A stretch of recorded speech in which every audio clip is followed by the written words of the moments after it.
Yes, the most listened to radio show on the planet. This station is now the ultimate power in the universe. Tony and Lee on the radio. Dr. Joe's therapy on the radio. The love doctor going live on the radio. Two mics and a mind on the radio. Radio, turned up on the radio. Radio, turned up on the radio. Radio, turned up on the radio. Radio, turned up on the radio. Two mics and a mind. Two mics and a mind. Two mics and a mind. Two mics and a mind. Yeah. Oh, hello and welcome to Mics and a Mind. I'm joined with my co-host. We have. Who are you? I'm on time, nigga. On time, niggas here. Yes. That's what I hear you. That's all right. Everybody is preoccupied. Everybody's preoccupied. That's fine. They're coming. Everybody's gonna be a little late. That's fine. You know, I'm on time. I made it. Can I share my happy moment right quick? Absolutely. I would like to share my happy moment. I was driving home from a hard day's worth of work on 138, driving down the street, and I was kind of down. I looked to my immediate right, and I saw a guy enjoying a fish fillet sandwich. And when I saw that box open up, and I saw him bite down and them eyes closed, I said, you know what? If that guy happy right now, I'm happy. If he happy, I'm happy. And as he started to eat, I just imagined myself eating that fish fillet. And then when he reached over and grabbed that soda, and he did this number like this, yeah, I said, I felt it. I said, you know what? That guy right now, he's going on. It's over. He could die right now, and he is happy. You know what I'm saying? So I was very happy for that guy. So you know what? It's not about me being happy. Other than enjoyment and being happy, I was cool with that. Good. If you got that steak fresh, I know what you felt like. Woo! That's right. Cook the order. I gotta have. Can I please have it cooked fresh? Yes. Cooked You fresh. gotta get the chicken nugget, cook the order. You know what I'm saying? Take it back. Hey, Joe. What's going on? That girl had to go. She had to go, you know, clone her down. She had to, you know. Hear us? Go back out and come back. Oh, I guess you can't hear me say that. Can you hear me? I can hear you. Yep.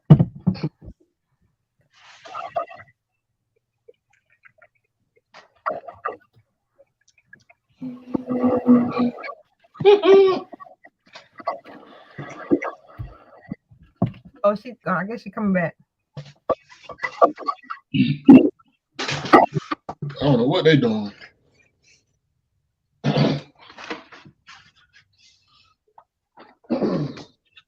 We can't hear you if you're talking, Tony.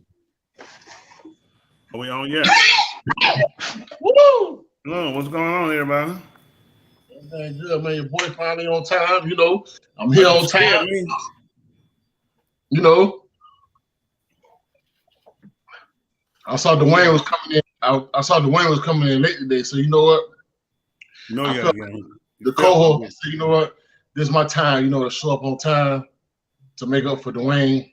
You know, Get a chance to say some things, some comments, not stuff, all that good stuff. Hello. It's working now. Like what's a lag? Is that me? No, You can I'm hear me sweating now? like a stuck hog pig. man, it's all at the top, Bree. Man, I had to get me a quick one in. Ooh. Yeah. Man, look at him, rough, man. I was already tired, sleeping. I get in for those watching. Please take care of your body so your body will take care of you. Do not fool around. I want to just throw that health announcement out there. We encourage everybody to please take care of your body. When they go down, that is it. You will not get another one. So 54, I still turn it on and get a little bit. So I don't do too bad. I tell you what, though, my body be saying, look here, coon, cut it off. Ain't nothing finna help you. Everything will help you and already help. You might just go and bring it to a close. Listen, don't think it don't be funny saying stop it now. I got a couple of them that work out with me. They'll tell you, but I told them, I said, I be struggling. I be trying to tell them, I said, y'all be patient with the old man. I ain't where I used to be. I used to have some good days now. I used to get in the gym now. I used to put on a clinic. Listen, I done worked out with NFL players and took them down there in the Boston. That's right. Now, listen, they tried to take me down. They tried to take me down on running. They put me on the treadmill. They said, this is what we do. Turn the treadmill up. Faster go incline. He got to run it. Then you got to get off and you got to do sit. Then you got to do crunches. You got to do air where you got to jump back up and do it again. We had to do it like 4 or 5 times. We got through with that. They thought they had killed me. We go there with 125 dumbbell. I said, time to go to work. I ain't gonna lie now. They done that, took preach out. Took them 125 dumbbell. I said, let's go. Throw them up there. Listen, after that first set, 2 of them didn't even make it to the weight. The other one, he died after the first set. He said, we got to keep doing this. I said, man, y'all put me on the treadmill. I told you I don't run no treadmill, man. Y'all tried to kill me. Come on, we got to get this done. I had another one. He tried it. He said, treadmill, we're going to put him on. I said, all right, we're going to do it. How about I beat him? I said, we're going to run backwards. He said, backwards?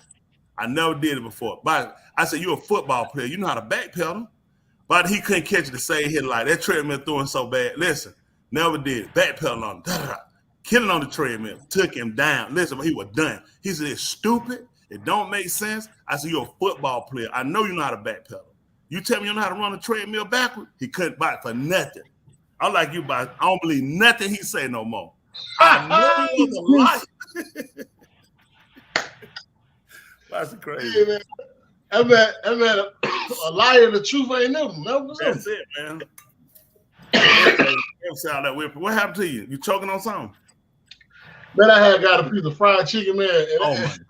And, that crust just sit. Listen, man, that's a hit. Yeah, you got to get it. I'm telling you what I did. I ate a piece of spinach the other day. That thing went up in my nose. Oh, yeah, it went up in the nose. Listen, I could feel it. Listen, I swallowed it. It went up. Yeah, it went up in my nose. I could feel it up and down. So I had to get it to come back down. Piece of spinach. I said, I said, I don't believe this. Yeah, you might need to go see an ENT. It's not supposed to go that way. I saw the movie when it came out. I wasn't a fan of it. No, I'm talking about an ear, nose, throat on that specialist. bike and leave. Who? I'm talking about an ear, nose, throat specialist. Man, I'm talking about ET, man. The movie, man, lose my number, man. We talking about ET, man. I want a fan of it. I seen it. You know what I'm saying? I see bits and pieces of it. That man said, "Oh goodness." I want a fan of it. You know, people say they cried. I couldn't get into it. What year ET came out, Smitty? I don't know. 92? No, it came out earlier than that. Brother Joe, you don't hear. You weren't digging your nose in there, was you? Oh, she out of it. I don't know. Can you guys hear me? You all right? My internet. 82. Sorry. She got what now? 1982. 1982. Yeah, that came out early in the 90s. Something. A lot of movies I ain't watched. I ain't watched that. I never watched Star Trek. I think I seen a bit pieces of Star Wars. I never seen that. I was scared of Jungle E.T. Fever. I was All scared I of seen E.T. was She Got to Have. I ain't see Doing Right Thing, School Days. A lot of them cool movies I ain't watched. I want a fan. I watched Spike Lee first movie. I said it's enough. I supported first movie. If they ain't enough, I don't know what to do. He was struggling more how he put that low budget film. He been low budget films ever since then. Why do we knock down the black people preaching? That's all he had. Let me tell you what happened. It's because of white society. Let me tell you why. I'm used to seeing movies with white people so long. I grew up in the 70s. all our TV had white folks on. So you see a TV show ain't no white folks on, it's not real. It's not realistic to me. You know what I go to sleep? You know what I go to sleep on every night I watch TV? What you want? I have to watch at least 6 to 8 episodes of Murder She Wrote. Who? Yeah. Murder She Wrote. What is that? Murder She Wrote. What you always Murder. Man, I thought he said Robert Shapiro. I'm saying who? I'm like, man, he's still living. the TV channel that you change when I'm watching that or Columbo. Hey, you know what I realized when I watched Murder She Wrote? Seinfeld. What you want? And you smoking that hemp. I say, you know what? Why is people always dying when she around? Yeah. Like, She the problem. She the problem. hey, hold on. Why are people always dying when she right there and she got to solve the crime? If she ever come around me, I'm gone. I'm out. I'm gonna kill somebody or somebody gonna kill me. I'm gone. I don't want to be. True. It's like every time she kills somebody, man, go home. Go home. Go. She come to see you, you got an invitation to death. Murder She Wrote, Matlock. That too. I want a fan of Matlock. I like Andy Griffin. So when I see him as I couldn't dig him. Sometimes you like people that are moving. I watched him in Andy Griffin too many years. Certain movies I can't accept people in. Yeah, I like. Yeah, I gotta watch my Murder She Wrote. And my wife is officially getting old because she watches 227 all throughout the day now, and she never seen 227 growing up. Oh wow.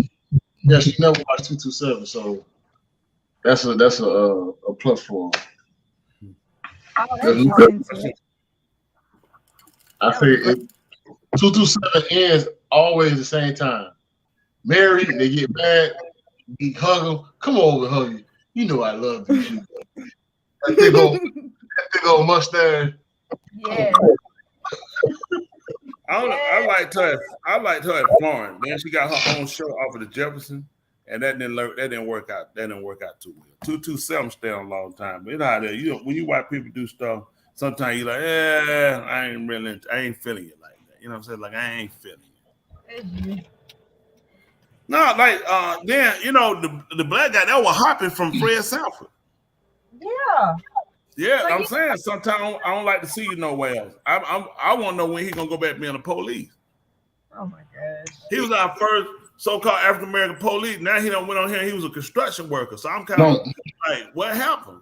He was our first black interpreter for the white man. That's right. We still don't understand what this means. Every time they tell us something, we confused. Dr. Joe, you all right? She like she in another world. You all right? This internet, you guys look super Oh small. my goodness. You guys hear me right? Oh, okay. Now her mouth moving.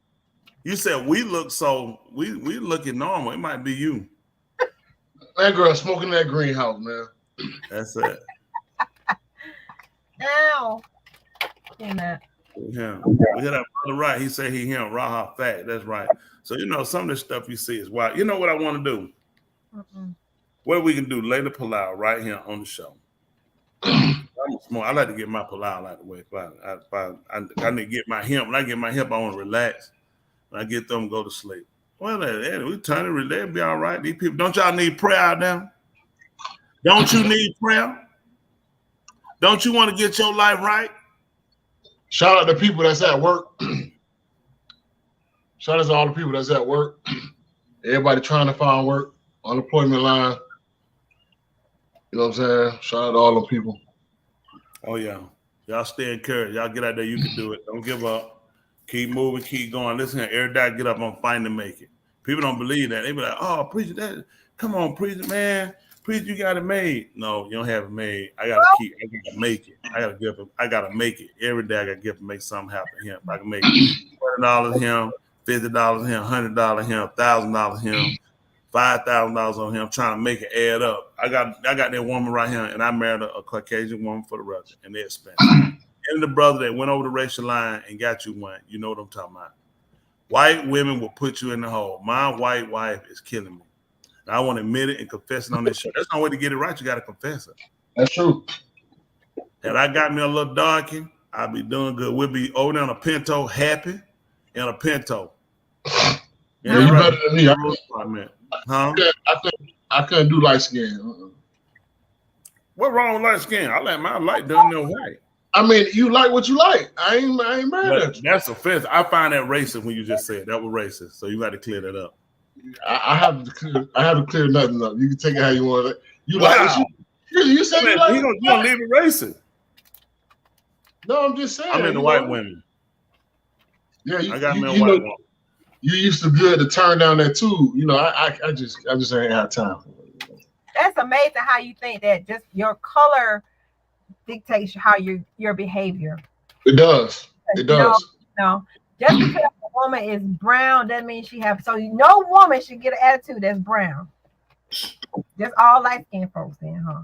Yeah. Mm-hmm. If you do a poll, you do a ratio. I mean, it's gonna come up 8 out of 10. Okay, guys. If he's right, let's find. Let's find All right, out. let's do Lady Palau. Wait, hold on. I just got to cover up. I do. Let my white woman. I can't let y'all see me covered up though. Why not? Because you don't want to see what I'm covered with. Hold on, all that. Hold on, I'll be back. She about to throw a sheet on her head. Yeah. That is so crazy. You know what? That's what white women do. That's why I married her. I saw the Klan in them. See? But yeah, we're gonna try to tell them what you like. What color do you like? Listen, it's up to you. Don't let nobody, whatever you like, that's what you like. Don't let nobody turn you off from what you like. Like what I like, and then you'll be right. You can like what you wanna, but you like what I like, then you'll be right. I like white. There it is. Only thing I want black is a Cadillac. Don't let Dr. Umar Johnson catch you. Only thing I want light. Only thing I like my light done there white. Say something to her so they can hear you. She on the toilet. You gotta wait. She got the toilet. She go on there with a sheet over her head. So wait, she wait for Lady Palau. Dr. Joe trying to come back to the planet. She's in a greenhouse. She says her internet is bad. But you know, somebody look at that. Somebody asked about you eating. Yeah. She said, "Whatever you eating, gotta be fried." What you eating? Tell them. I am eating some gourmet fried chicken. You know, you gotta. Gourmet fried chicken. So you gotta have your fried chicken, right? Yeah. And you have to have your ketchup. But this is what you do with your ketchup. You put your ketchup down, then you got to put you some hot sauce in the middle of your ketchup, and then you turn it so you have hot sauce and ketchup together with your dip. Fat people always like dip. If you fat, I'm not calling you fat. I'm just saying it just goes with the food. That hurt. Everybody who's fat gotta have dip because you know. So when you eat, so you saying fat people get in other folk business? Oh yeah, they dip. So when you eat, you know this is fat. This is fat people. This is how a fat person dip. They know how it tastes, but this is how all they work. How they dip? They be just like, ooh, dip, ooh, dip, ooh. You're done. It's about done with you. Hey, you gotta hold a plate. You gotta hold a plate. Every fat person hold a plate like this. They're like, ooh, dip, ooh. You are so offensive tonight. You're not talking about fat people. You're not talking about light people. And they put that corn on that nugget right there by their lip. Ooh, dip. That's it. That's when they really lose them. Ooh, dip, yeah. I'm not offensive. Yes, you are. Yes, you are. You came out the gate offending me. Hey, listen. But I'm telling you, they know I ain't lying. Them fat people like dip.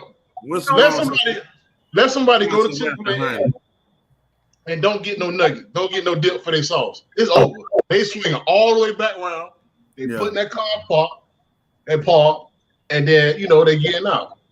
You see that fat? Yeah, that's what they're saying. Who said that? Are you fat now? Are you fat? They're tight. You gotta start eating. Gotta start eating. Hey, they ain't got nothing. What we're gonna do? We're gonna start challenging people We're gonna start challenging the workout. What we're gonna do, we'll start coming with about a 5-minute segment, and we get people to stretch and work out 5 minutes. Now, think about it. We get to work out with them and encourage them to do something different. A lot of time to get people to do something, you can't just tell them. All right, you're right. Let's go. Everybody stand up right now. Stand up, Bridget. Come on, stand up. They're pretty running. Stand up, Tawanya. Come on. I'm extremely tacky. I thought we were finna Palau first. No, right now. Come on, right now. Let's go. I thought we were finna Palau. Bridget, let's go right now. Let's get 10 jumping jacks. So everybody say they did. 10 jumping jacks. 10. Come on, we gotta do it. All right. For the fat people. Y'all ready? Let's go. Hold on. You just Hey, hold on. Lakier, get your behind up. Get your behind up. Y'all get home. Get y'all behind up. All right, let's go. 1, 2, 3. Let's go. Come on. 1, 2, 3, 4, 5, 6, 7, 8, 9, 10. All right, we did it, y'all. We did it. We probably shouldn't have done it. Sure. Look at we'll come back as soon as we get through. All right, bro. Prayed, worked out, cried, everything. That's your back. I've been seeing you guys work out, and it's amazing. Yeah, You guys hear me now? Is it good? Yeah, we hear you. We got. Now you got spooky. Now you gotta stop. You gotta stop again and go cover your head, man. What are you listening to? So we got to Palau. She got a boogie in there? Yeah, it's got something like, oh, you got a boogie in your nose.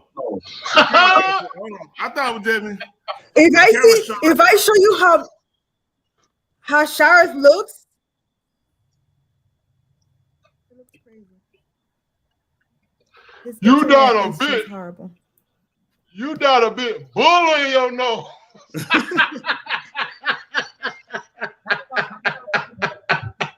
Yeah. Oh, there you go. There he came back.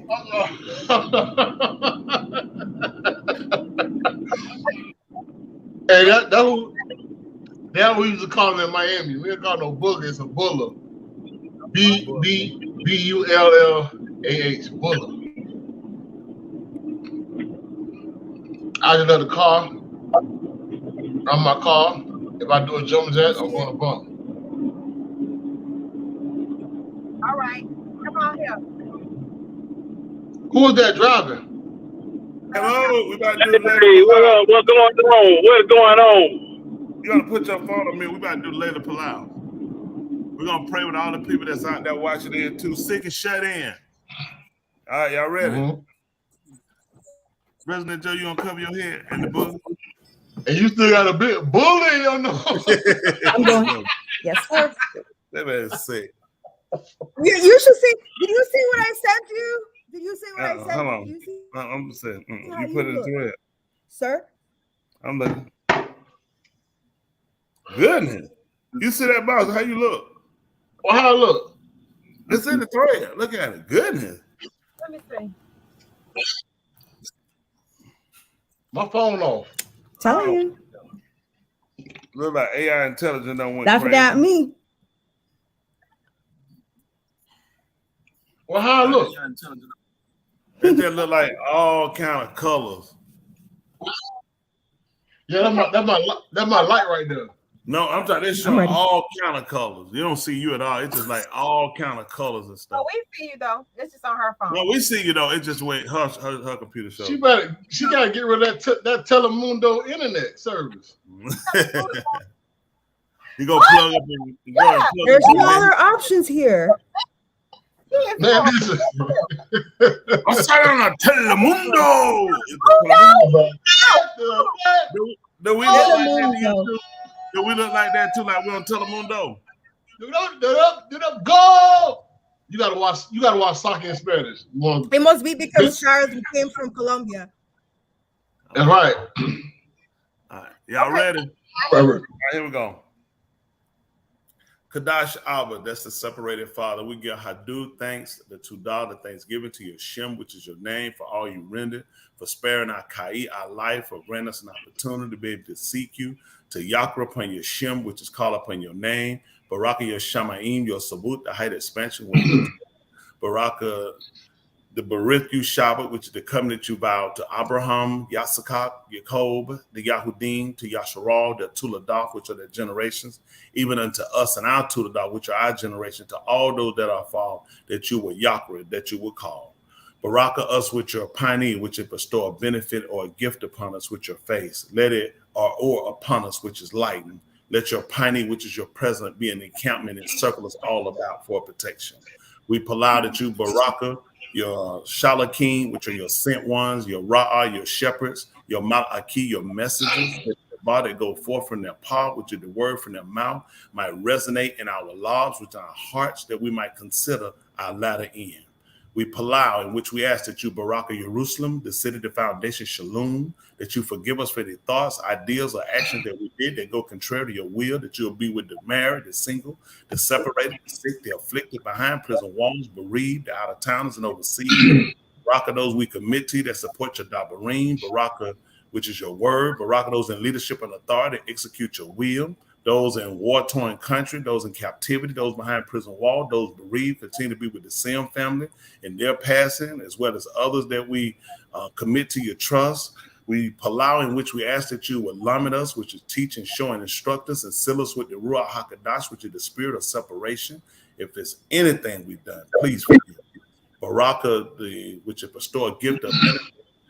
Also unto your Shem, which is your name, for truly you are Al Shaddai, which is the all-powerful, and to the Shem of Yahushua HaMashiach, which is your salvation, the anointed one, for his Kai, his life, his Mut, his death, for his Kum, which is his resurrection, for his Dam, which is the blood that flowed down to blot out all our Kataim and all which are our sins and transgressions. And we seek the Ruach HaKadosh, which is the spirit of separation. And then we've done all we can do here on this side. If you see fit that we don't come to see the Yom, which is rise to see the day, we ask for a Beth in your Lam Malkum, home in your eternal empire, where we can see your Pani, your face, and Ta Halim, your Shem Bella, which is praise your name. In the Shem, which is the name of Yahushua HaMashiach, let us all say, Amen. Yeah.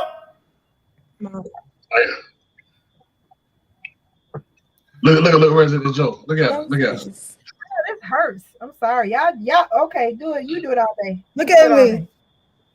Woo, that hurts. Okay. Joy, you need to fix your screen because it's like you took off your shirt.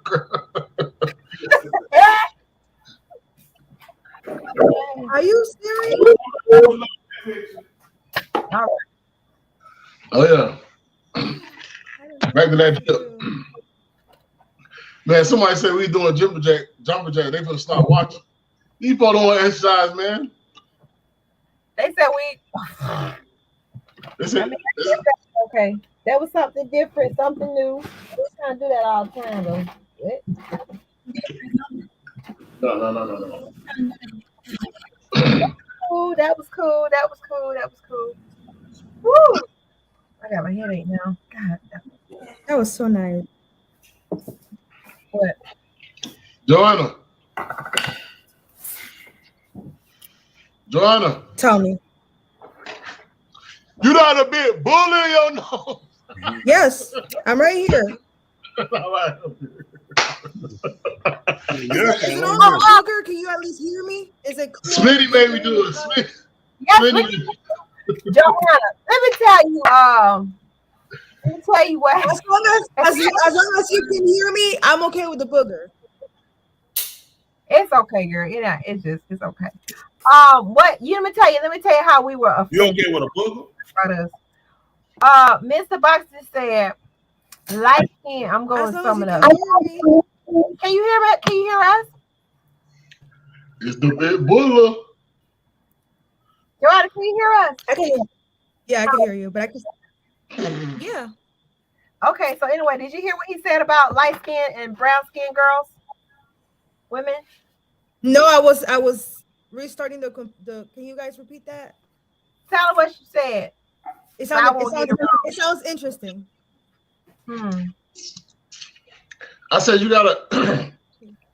Everybody like what they like, but you know, in my opinion, you know, light skinned girls they have a little more attitude to them.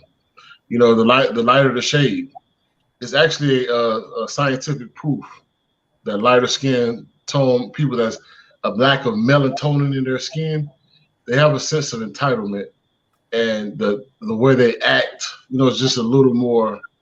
The melanin kind of tones the person down. So if you can't look it up, you can't find it.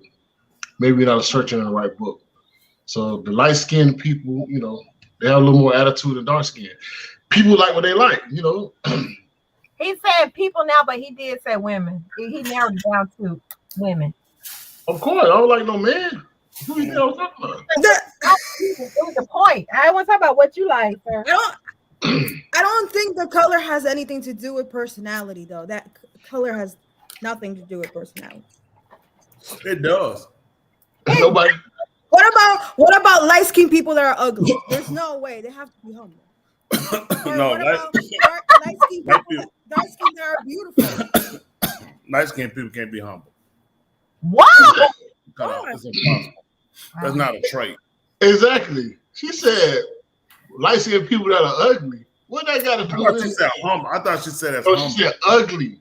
She did. It's ugly already. That I are don't think it's light-skinned women. But it's more ugly than dark-skinned women. You didn't hear what she said. Y'all kept talking. She said light-skinned people that are ugly have to be humble. What is ugly? Relative. It's perception. Yep. Perception. No, Yep. ugly ain't perception. Ugly is reality. Yeah, if your face, But some people have different tastes. your face got to be if your face is not fit in a Fibonacci shape, then that's what kind of puts you to the side. But color has a lot to do with people personality. Fibonacci shape. Yeah, it's the. If I can share my screen, I want y'all to look up something. It's the actual round of your face. It's the circumference of your face. They got to be even. Some people's faces is not even. That shifts. It shifts your face and it shifts your look. Some people's eyes are not equally proportionate on each side of their nose. Yeah. You get what I'm saying? I know a girl, one of her eyes was about the size of it. Yeah. So see, I got a big nose, so I know, you know, by me having a big nose, I got to make sure my tape line is equal. You know, I have a beard to kind of get off. I'm sorry, y'all. I'm sorry. I'm in time. No, you okay? I just want to understand why you think. No. That's interesting. I mean, it's something that I learned. What Look you it got? up. My phone. Color has a lot to do with people's humility, looks. It does play a part. A lot of times you'll get people. It can make a difference whether or not a person outgoing. Some people can get past them, but very few people. A lot of people allow their color, allow their looks to be a hindrance or distraction to them as far as motivating them to believe they could, be a leader. They can be a go-getter. All right. That's what people talk about how they look. All right. Or they Some people are not attractive. Some people are not attractive to other people. So, I mean, you could be walking down the street, well, my wife likes, somebody else might not like. So it's up to the eye of the beholder. But there has to be and sometimes a personality. Listen, I always looked at that. Listen, it never bothered me whenever I seen a woman when I was out in the street, and I wasn't what she liked. I will always apologize and tell her I didn't know she was gay. Because a lot of times people don't consider. I would tell her, I said, oh, I didn't know you were gay. Because, you know what I'm saying? If you don't recognize that, you're just going through life and assuming This sucks. that it's something. A lot of times that's it. You know what I'm saying? You're alongside.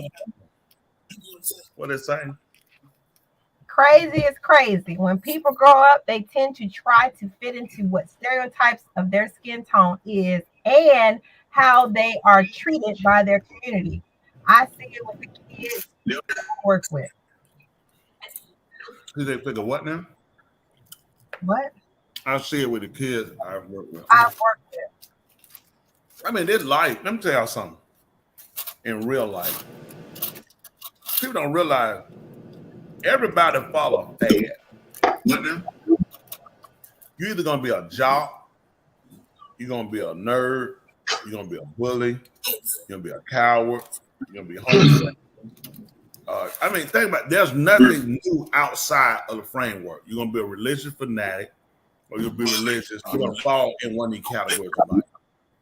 People choose based off a lot of times of influence. A lot of times when you input stuff into people, that's typically what you look, you somewhat get out of them. You know, that's the goal. And a lot of times people don't consider that. I mean, when you look at it, I mean, how many different routes is it in life to take? You're either male or female. There's no in between. See, listen to the white man. You see what it say? Read that. Read it. I read that study a little while ago. The data showed the more proportion a person's face was, the higher they rated on an attractiveness scale. Right. That's correct. If a person eye way over here, that makes sense. It's not symmetric. I mean, that makes sense. Why would I think that somebody? Okay, yeah. Because that's nothing. That's not uncommon.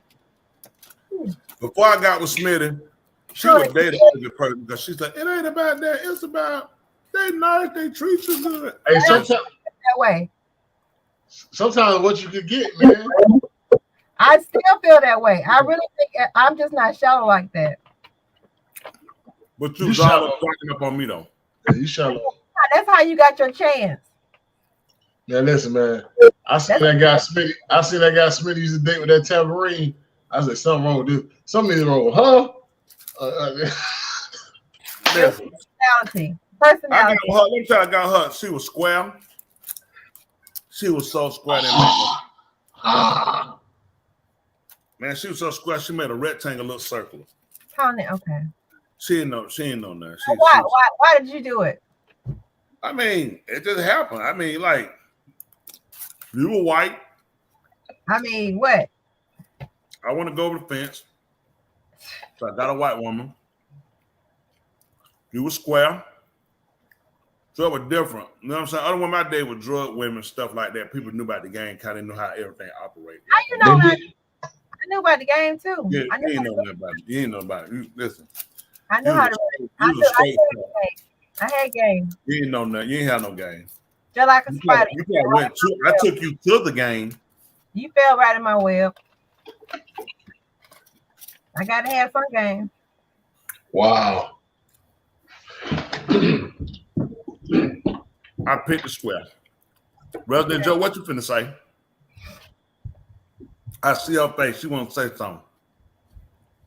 I got a square. You want to talk about that? Go ahead, Joe. What you want to say? She want to say she know you're a square. We can't hear you. Is your thing muted?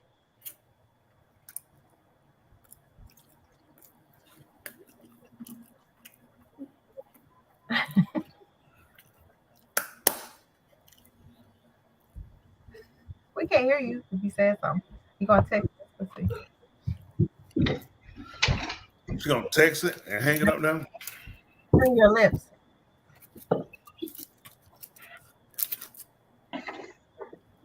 There with a book.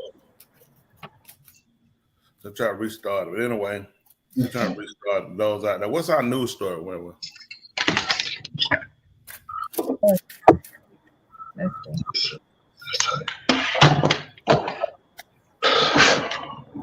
Did you know that there's a new movement, right? Let me tell y'all about this so we can get off this. It's called sologamy. You ever heard of that? No. So I need to come on here to talk about this. Sologamy. Guess what that is? Sologamy. Huh? What does that sound like to you? Not like somebody I'm on like monogamous and relationship, like not having sex or something. Being solo, being by themselves. Correct. Sologamy. A relationship Having with sex with yourself. they marry people. Women are marrying themselves. Yeah, I can see that. It's called mental retarded. What? You said women are marrying who? Themselves. They vow to never settle or abandon themselves. And this is somebody's vow. I vow to never settle or abandon myself in a romantic partnership ever again. That's what she told herself. I vow to honor my calling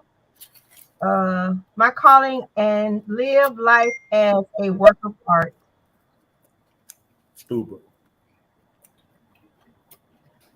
So, And these are people that realize now. Listen.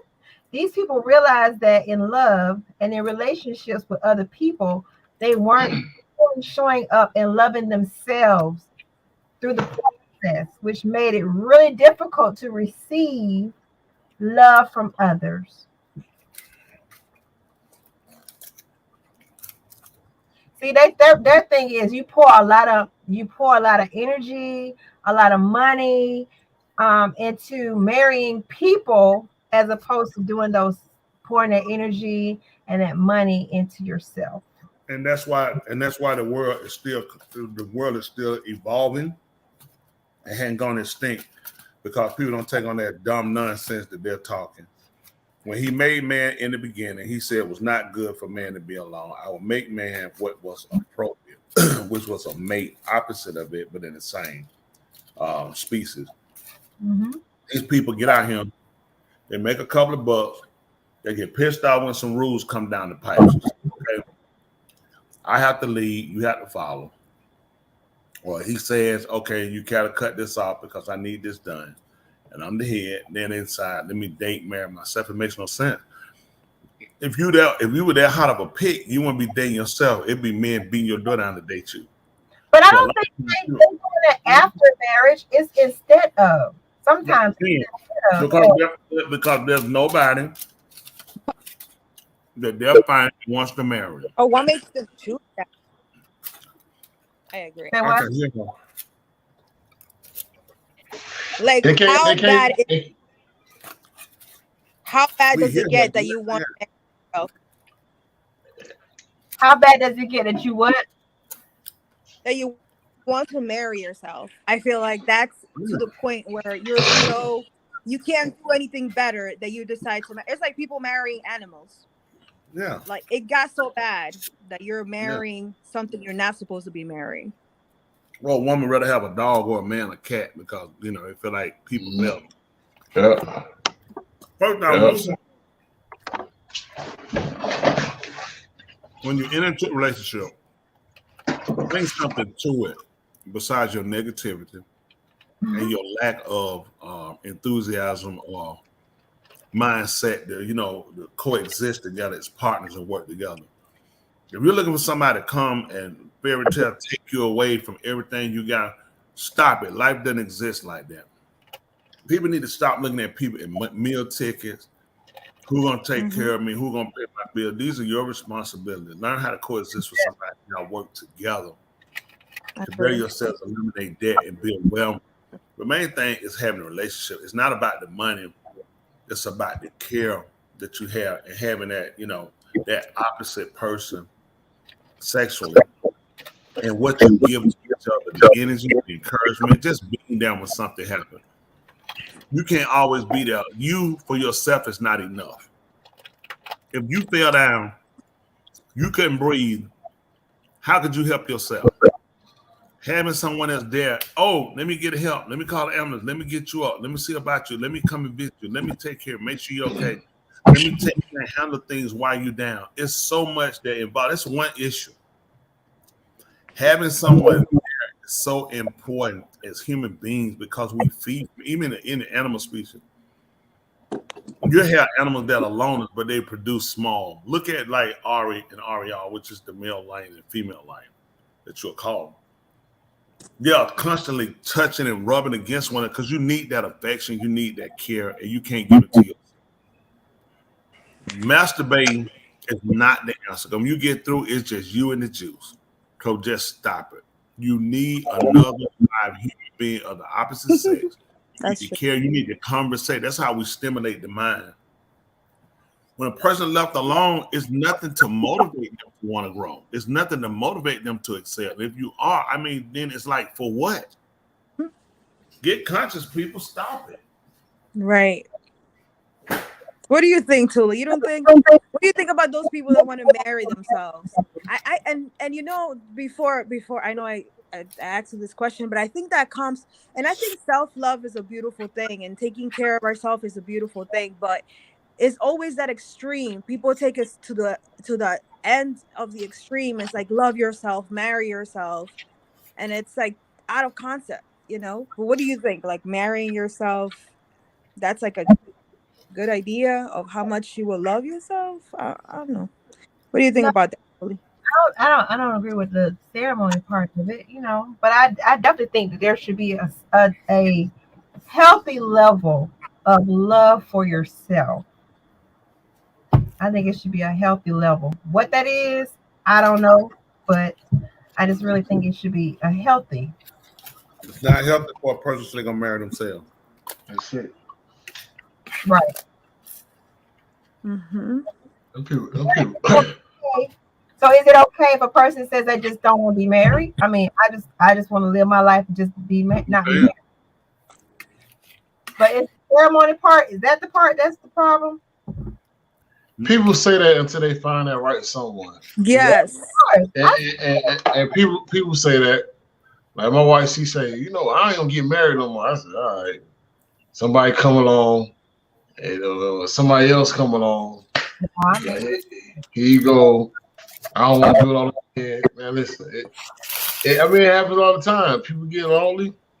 And I think what happens is when people can't find that other mate, they get the closest thing that's to them. That's why a lot of people go homosexual. Because if a woman or a guy, they show them affection, you know, they get the closest thing to them. And if you ain't got nobody around you, I guess you got to do what you got to do for you. Which is sad, but I mean, people just sick, man. Just sick. They can't find nobody, or they lazy. They lazy. I agree. Social media got people out. They don't go meet people no more. There's no going out and No. finding people. Yeah. I'm telling you, man. If I was single, the Shamash drop Yes. on Saturday, I'm gone. Yes. Yes. Hop Shalom, brother. I gotta go. You know, there's some women around here. You know, I gotta go.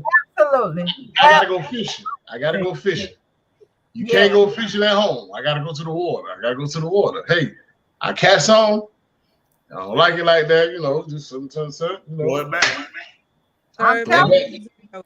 gotta keep going. Not necessarily even to get somebody. It's just like, you know, companionship, friends, or whatever. It ain't trying to find somebody to get married. You can what? You don't know. Just nothing. You know, when somebody spend my money with, when I leave, I'm taking all my money with me. All $200. My boys already told me they're taking everything anyway. They told her flat. They said, we hope you don't think when our daddy die that money for you. They did not tell you that. They told her flat. They said, I hope you don't think that money is for us and our future. Yes, they have. They said, you don't live your life. They said, our daddy ain't leave no money for you. But they told you can get married again, didn't they? Yeah. Not that I need permission. No, they told already she can't get married. They told you forget that. We're not interested. There are lots of dating events all over Atlanta. Even nightlife, marriage-minded singles, and speed dating. So some people still like to date the traditional way. I mean, when I dated, that's the only thing we did that was out and say, a girl say, I'm gonna set you up with my friend. You might say, send me with your friend. That's the closer we got to, you know. That's close. You remember that? Then somebody, I'm gonna set you up with the girl. Yeah. This girl set with a chick one time. And me and her didn't like each other. She said, I got my friend. I want you to talk to my friend. And me and her really didn't get along. We kind of had a rough little relationship, kind of how we were.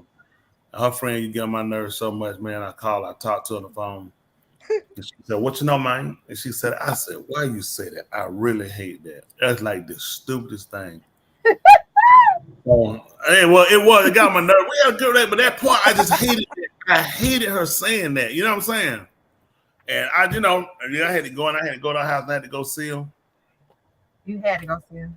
Well, yeah, you got to go see. You got to put eyes on merchandise because we talking a lot of him. And when I went to see him, she was a stallion. You know what I had to say? What you know, man? Yes, she was a stallion. Yes, she was a stallion. I told you. What you know, man? She was very satisfied with the package she received. I was satisfied with the package I received. We were too happy package to change it. But I have went through like a woman said, "Man, hey, I want you to meet my friend. I want you to know they're like that." I met some girls like that, but I don't typically do that. But I don't think I could have did the internet date stuff. I can't be talking to you. I can't see you. And we just you can see people. What do you make it? What make you think people don't see each other on the internet? But a lot of times, folks, they like to do that. What's that breast spray stuff they be doing? Then they might show a picture of their friend. What's that stuff they do with them pictures? Catfish. Yeah. You talk about the Filter. Thank you. That's disgusting. That's the most nasty filter I ever seen in my life. It was that. What's wrong with that? Huh? With filters? Yes. What's wrong with I mean, I feel like if you're gonna talk to someone on a dating kind of level, you should eventually video chat and see how the person looks originally. I don't know why you don't think people video chat. What you think about them filters? Say what? Them filters. That's pictures, but you don't filter on video chat. I don't think. I don't know. You can't filter on a video chat. Okay, so there you go. Yep. Me, I don't want a person to see me. I don't want a person to see me for me. This is what you get. Know what you get. I want you to be so excited and happy to realize, listen, you just went so high up the chart. This is what it's like to be a millionaire. So I want them to see, they tell their friend, you ain't gonna believe it. They be like, I don't believe it. They say, I don't believe it. And then you're not even light skin. That's amazing. What? Not even you. Like. So let me tell you something. I hate you so jealous of me. Tony, I'm not jealous of you. There's no reason. There's no reason. Why do you think she's jealous of you, Tony? Oh my gosh. I don't think she's jealous of me. I know she's jealous of me. Because listen, when she got me, she went so far up the chart. Oh my gosh. She had never been that high before in her life. She couldn't believe it. Listen. What was it? That's what her parents told her. They said, that boy don't want you.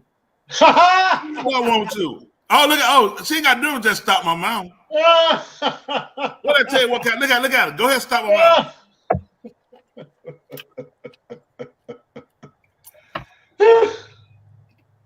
Listen. Hey, how much courting do you got to do a father? I want to slap him. I said, that's what I'm finna do. Wow. Then he slapped your daddy? You established dummies off the rip. Freak nobody would have whipped that tail. He know that. Oh. I went back and told him I'm married daughter. She was sitting down. He said, oh gosh. I tell you, she owed a lot of money. She was in the other room listening. She got flushed out crying.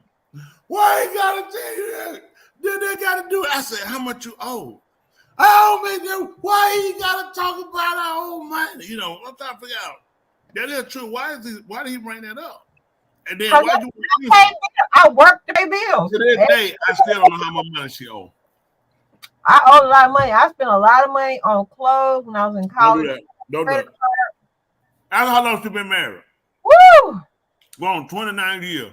How you hadn't paid off some credit cards in 29? This I answer. How you paid off some debt she had before we got married? Listen. I don't even have them credit cards no more. Do you remember? Yeah.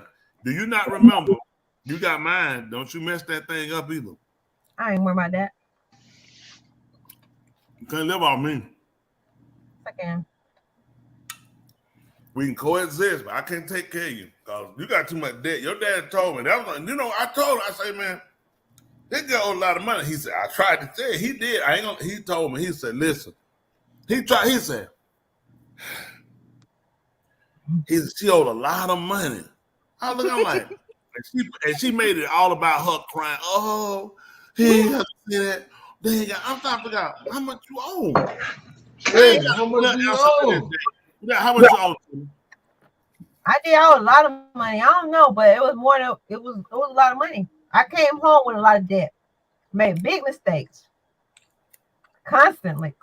Always. Just my woo. That's what I'm looking at now.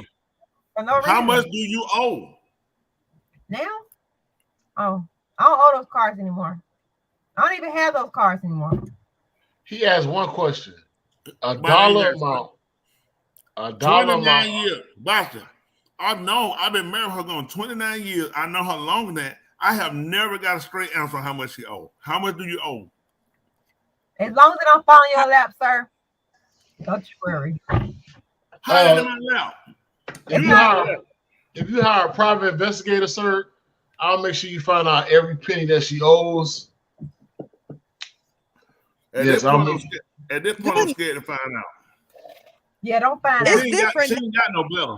If you're not gonna help somebody, don't worry about what their problems are. That's my philosophy. If I ain't gonna help, I ain't gonna know. I believe every relationship should start with a private investigation. Mm-hmm. Because it's nothing worse. It's nothing worse than getting in a relationship and finding out that she was a 2-time felon. Now she's trying to get her life right. She saved, talking about she joined the way of y'all. Ain't nothing wrong with that. Ain't nothing wrong with that. But I'm just saying, I need to know. I need to know if Bam Bam getting out of jail. I need to know if Bam Bam getting out of jail in 5 years, and you coming to me standing up about confession about my husband my ex-boyfriend used to beat me. And I got him locked up. I lied, but it was to protect myself. And he finna get released in about a couple weeks. And he keep telling me who the nigga you stay with, and I'm the nigga. And so I'm like, whoa,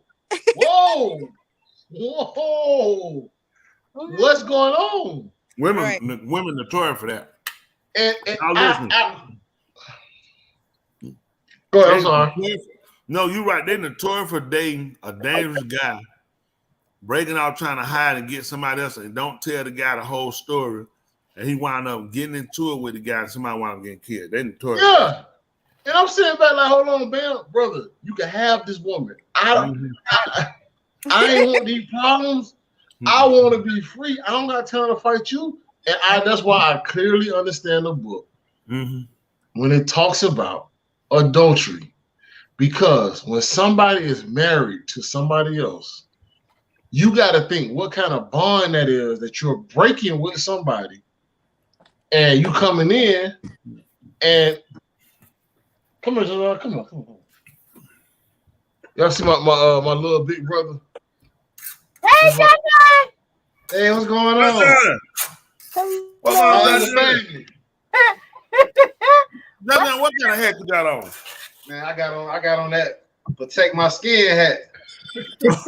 Don't outside, son. Huh? It's dark outside now. You don't need it. You ain't lying. You ain't lying. You trying to protect your skin at night? Man, I'm missing the meeting, man. I know y'all talking about some $1 million plays. We trying to get there. We need you to help us get there. Man, listen, man. Whatever you need, I'm here. Listen, go in your brother wallet and get it for her. Yeah, that's why I'm up here right now. You in $1 million play right now. That's right. We trying to get with him. I'm trying to tell you. Cash out, bro. Yeah, we appreciate Cash it. out. Yeah. That's what I'm talking about. Cash out me too. You need my cash out? Yeah.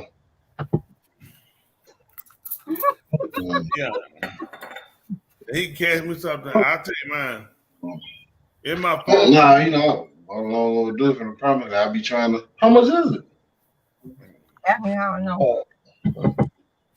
Well, baby said she I You what? I can't deny you that from Oh, for the candy. How much you sold? All right, let me go over the numbers. Let me go over the numbers. You want to shake me down, man? I ain't got no money, man. Listen, he in the right place. He know where the money at. got that right. John know where the money at. Get up, son, John. Man, that's why I'm up here. Man, go home, brother. Hey, what's cash up? I'll find it. That's why he- Press button, man. Snap break. Man, listen, I'm trying to get a syndicated show, man. These guys. That's he just want Hmm. Tell him hit the cash, hit the subscribe, hit the like button, hit the cash out. Oh yeah, hit the cash out. But he right. This stuff where women want to be by themselves and marry another man, the filter. We need to talk about it. Y'all women. How y'all feel about it? Dr. Joe, you need filter.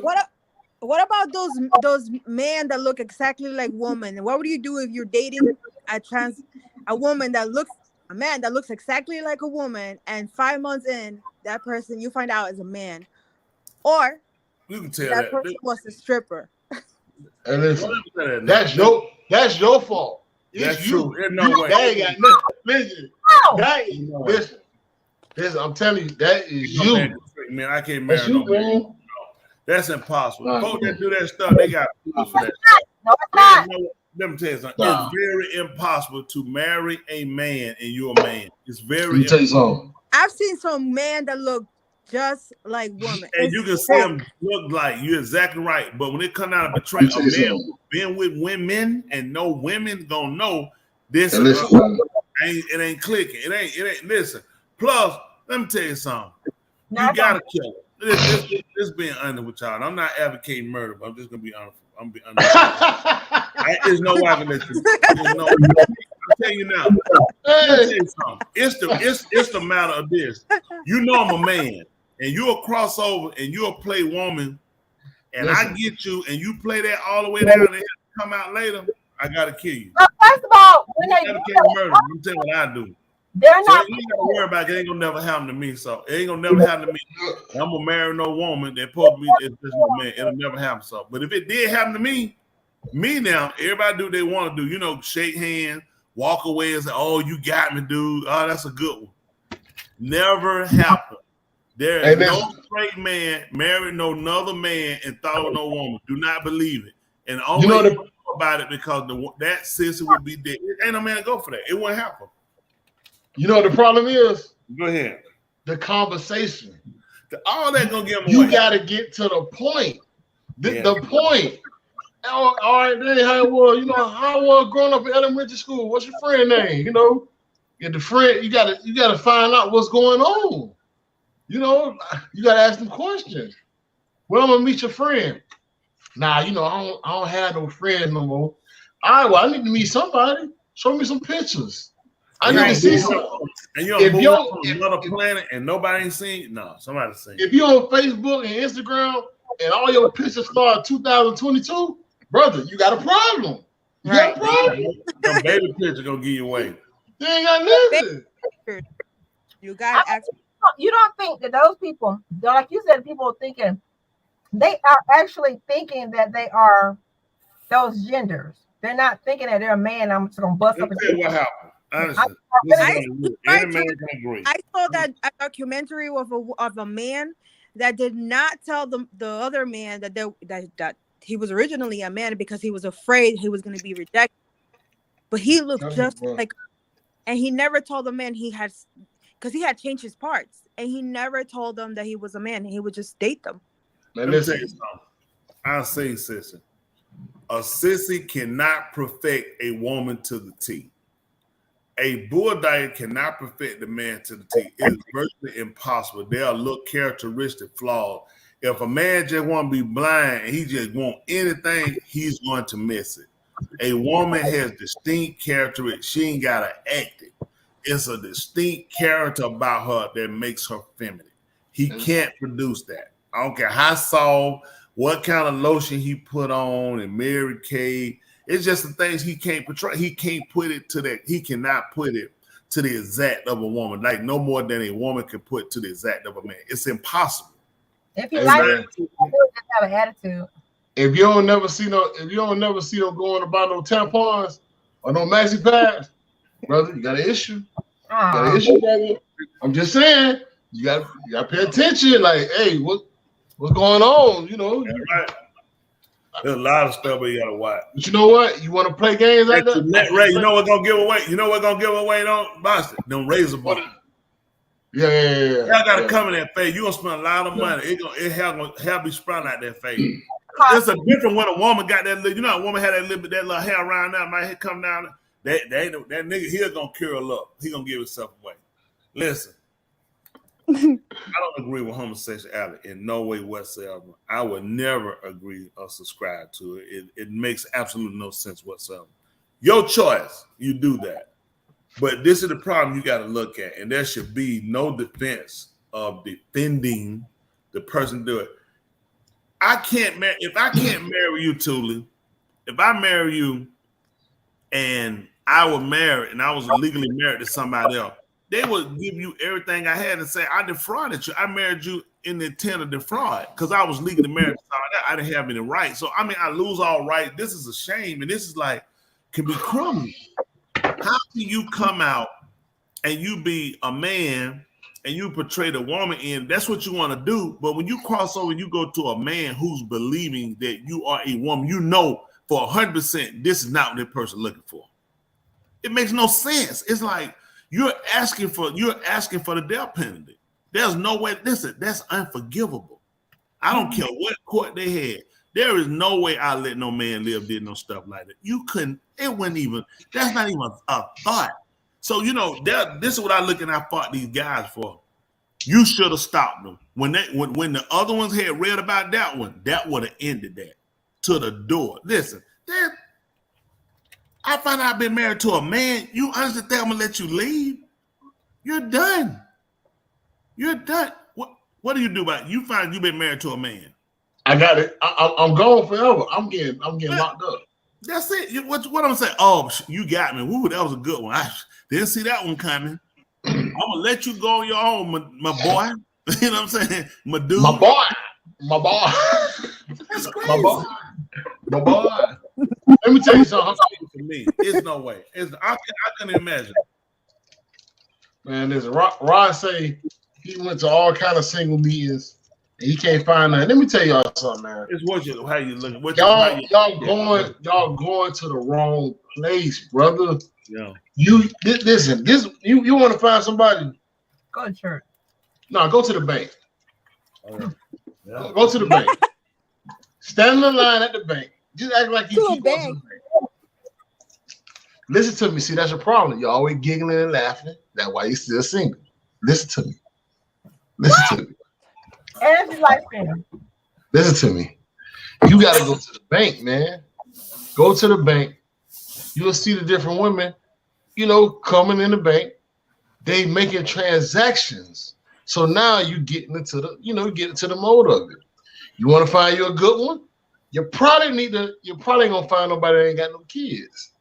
So you need to go volunteer at a child daycare center. Probably, bro. I'm just saying, brother. It seems like y'all gotta switch some stuff up. It ain't working. Y'all gotta go volunteer at some of these parks. You get what I'm saying? And then I'm with you. It's where you're looking. It's where you're looking, what you're looking for. It's a whole lot. It's how you can. People don't realize that too. It's an aura about you. If a person wants to mate, meet with just like in the animal kingdom, a male animal don't just a male Ari doesn't just go up on a female. He knows she gives off, intent. He knows how to arouse her, just like killing her cubs. It put her in Esther, where she will, become, the one to, come back in the relation. So you had to get these guys out here for one thing, and women, and get them first of all a custom learning what's the role of a man or a woman. They play, and then it's it's presentation, it's your energy that you carry. Some people carry energy where you magnetize people to you, and they're like, I want to be around you. People don't realize everything you do is energy. Mm-hmm. Money's energy. How much money you have depends on how far you go in life. So everything you is an energy force. So when I hear you trying to persuade the opposite sex, it's so many different mindsets out here. What says you? So you can't assume I'm just a man, so that alone gets me a vagina, or a woman. I'm a woman, so that alone gets me a penis. And for a woman, that's all you're gonna get is a penis. A lot of women don't realize you've been ran through. And I told my team, I said, listen, if I had the knowledge you guys have, and you're getting, and knowing where I'm at, and understanding, my position, and knowing the kind of backing what I have, it's like you're superior over every other man when you go out. And I tell them, they know that. Preacher, it's been years.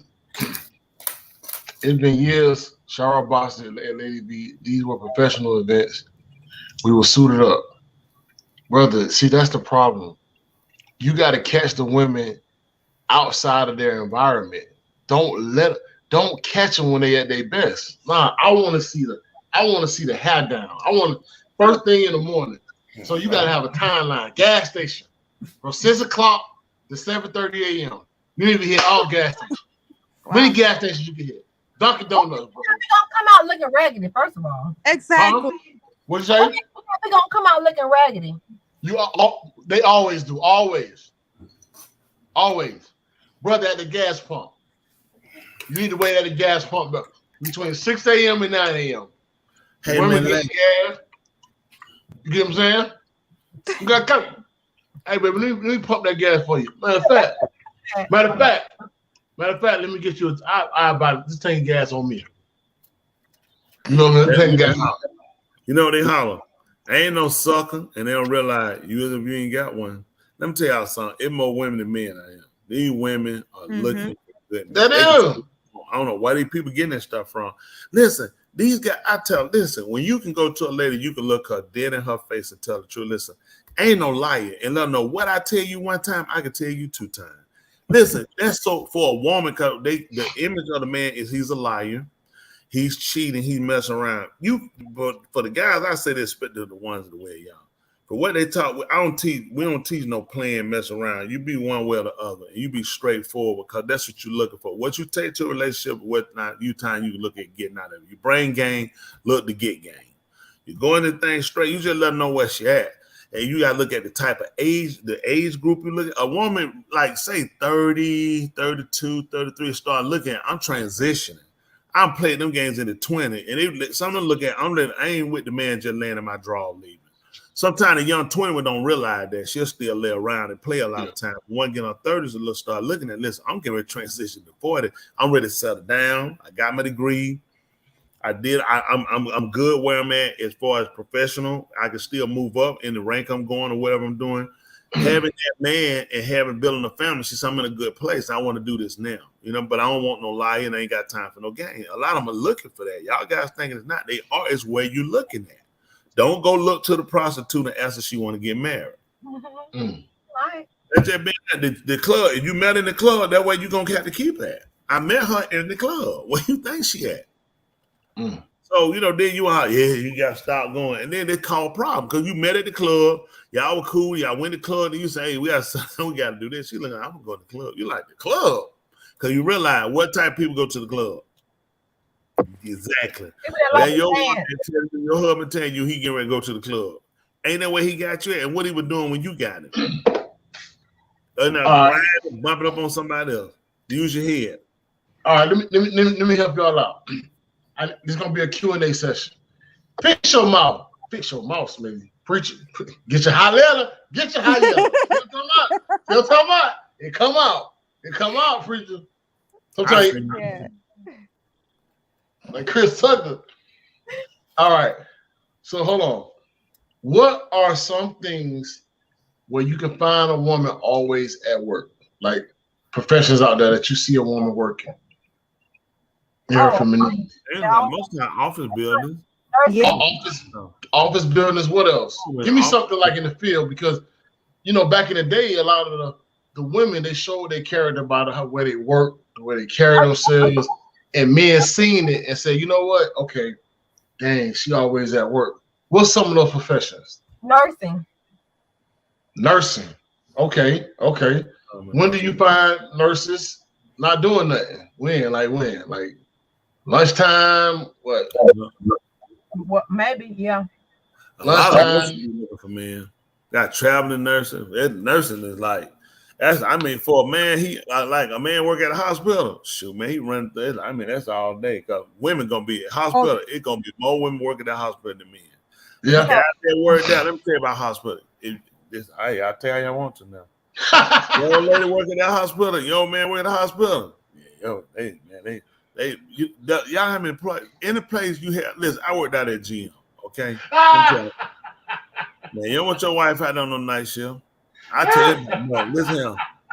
Don't let these folk lie to you. I'm telling you, man, listen, it's bad. Listen, anywhere you work where some thousands of people, I'm telling you, post office, listen, man, your wife get tramps in them places. Any place I can take, and they I know, and they mix with them folks.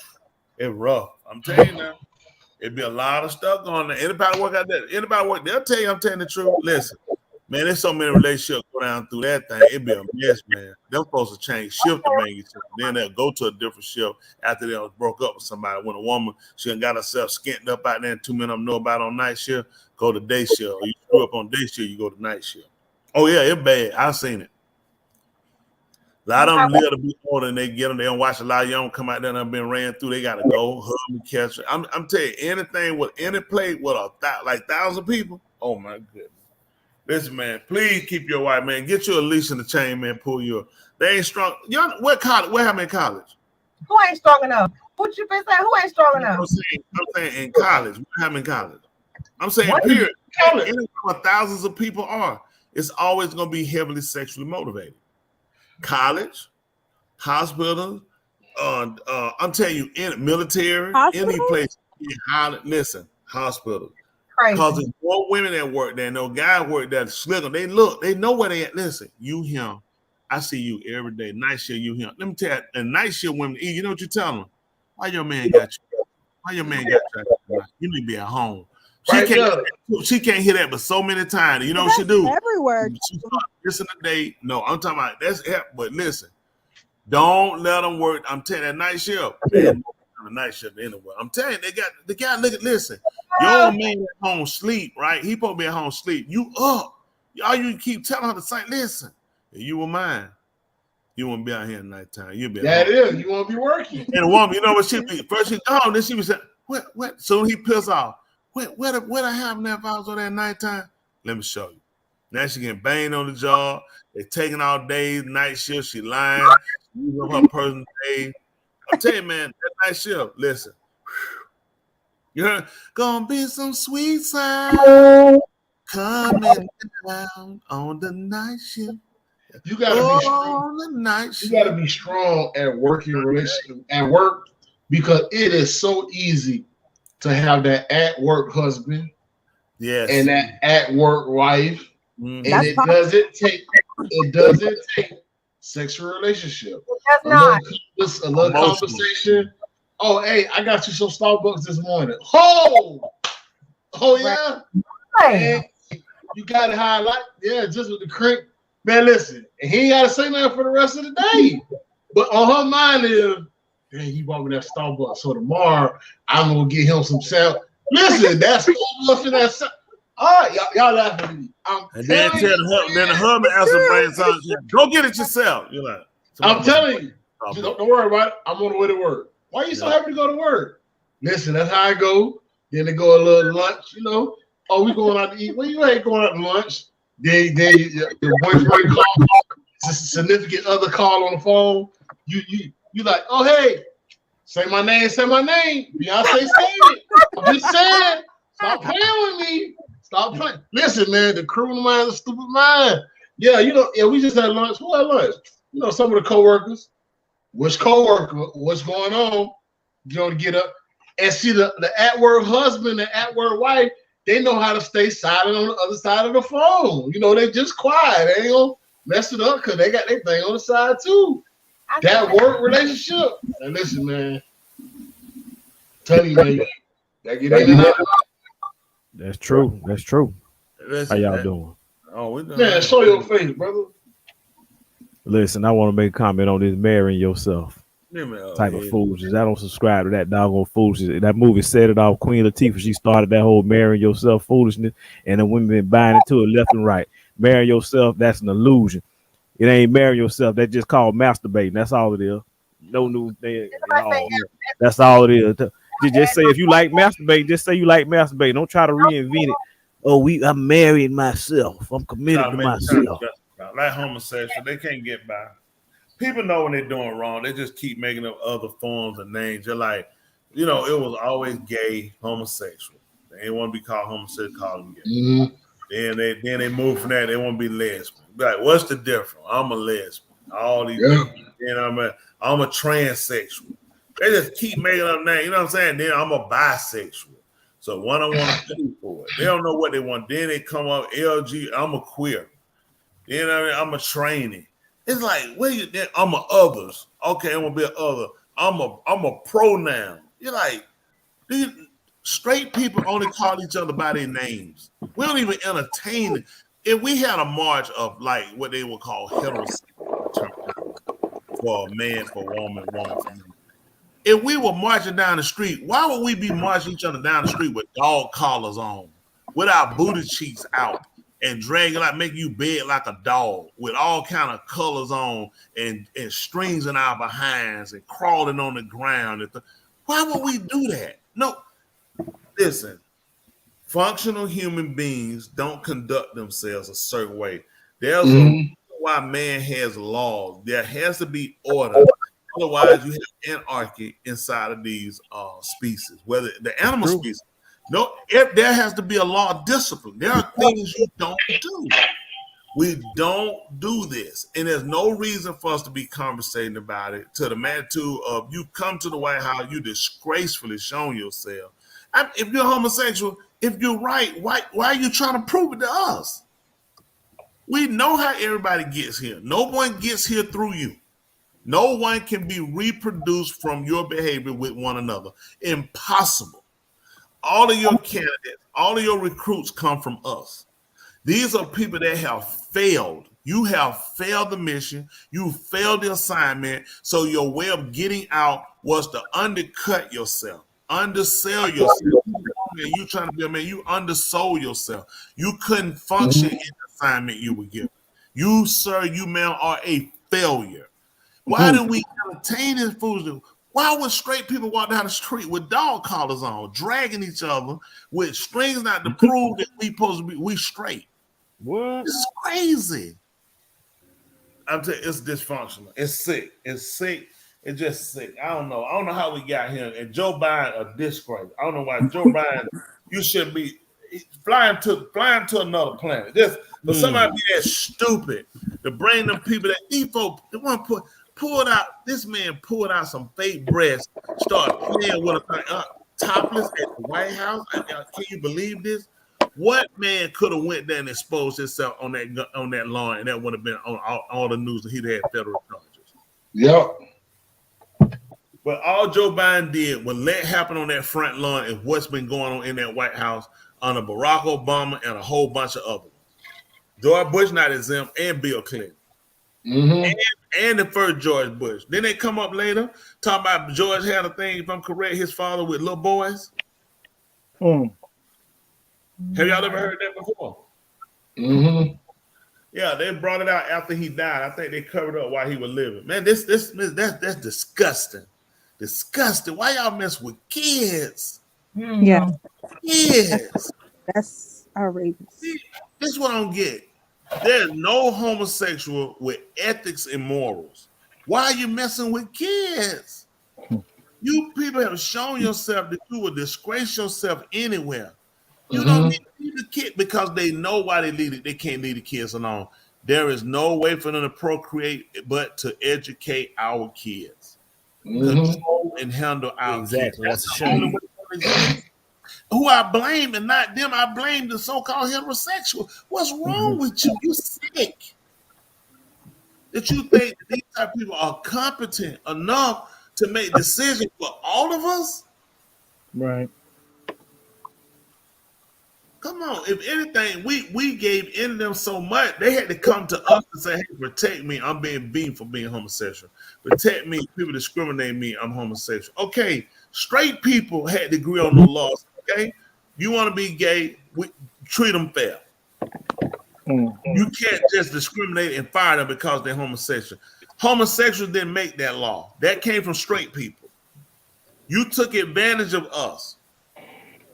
You took a privilege we gave you to say, okay, when these people who own the business and have very much the right to decide who works for them.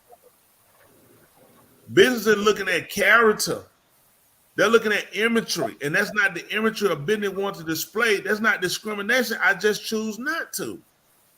Don't associate that with a person being black. This was not a choice. This was given with my assignment. You chose to vacate the assignment, and then you want to come back and say, let me make competent decisions for you. But I'm looking at you and everything about you says incompetent. But you're saying, let me rule over, let me govern, let me president. You can't handle a simple assignment given you at birth. I can't trust you with that. That's not about you. That's facts. All right, I'm proud of that. Y'all, what say y'all? I just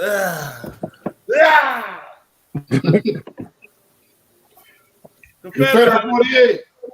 Hey, how's everyone this afternoon?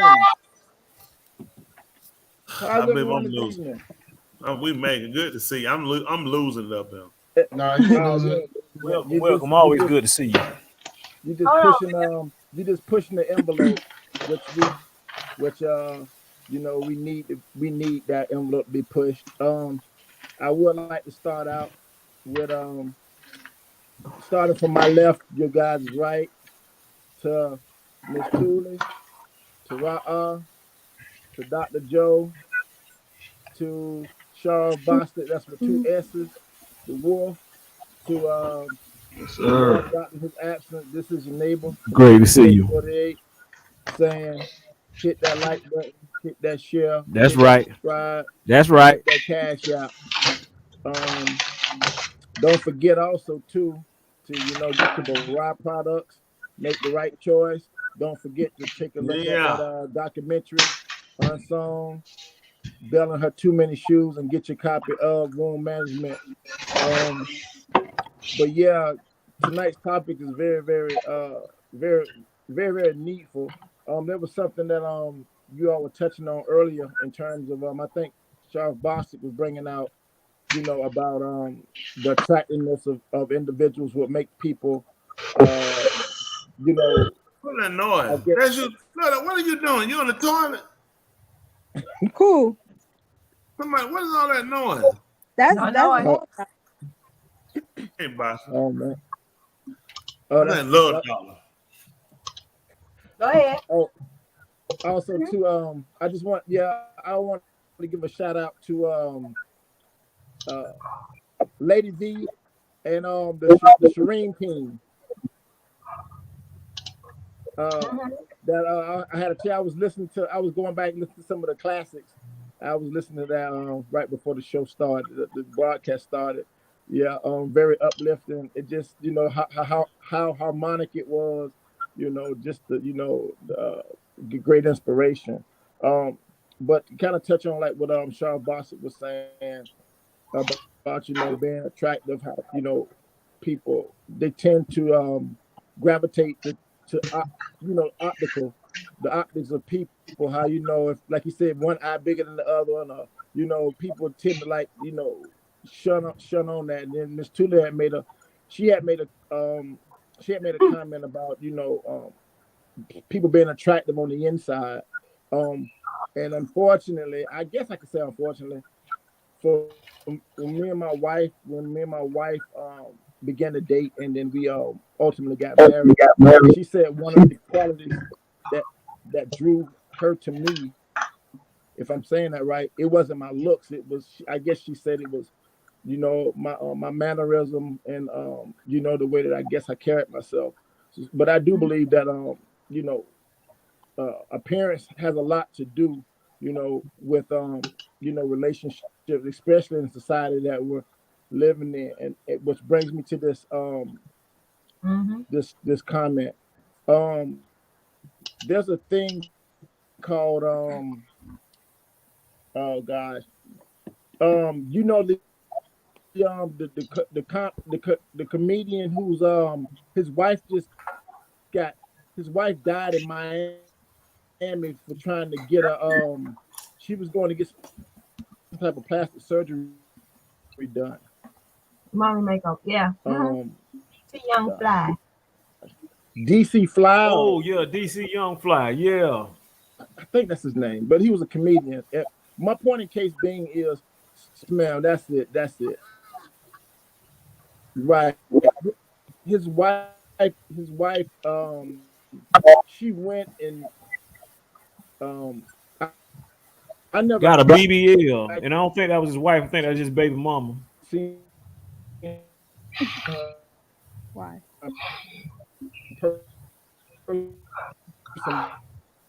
But you're breaking up. Just kind of guy. See, that's that high yellow, man. You ain't had to scream at them, man. No. I'm sorry, we can't hear you. You're breaking up. That was a little better, but still had a little toot on it. Why?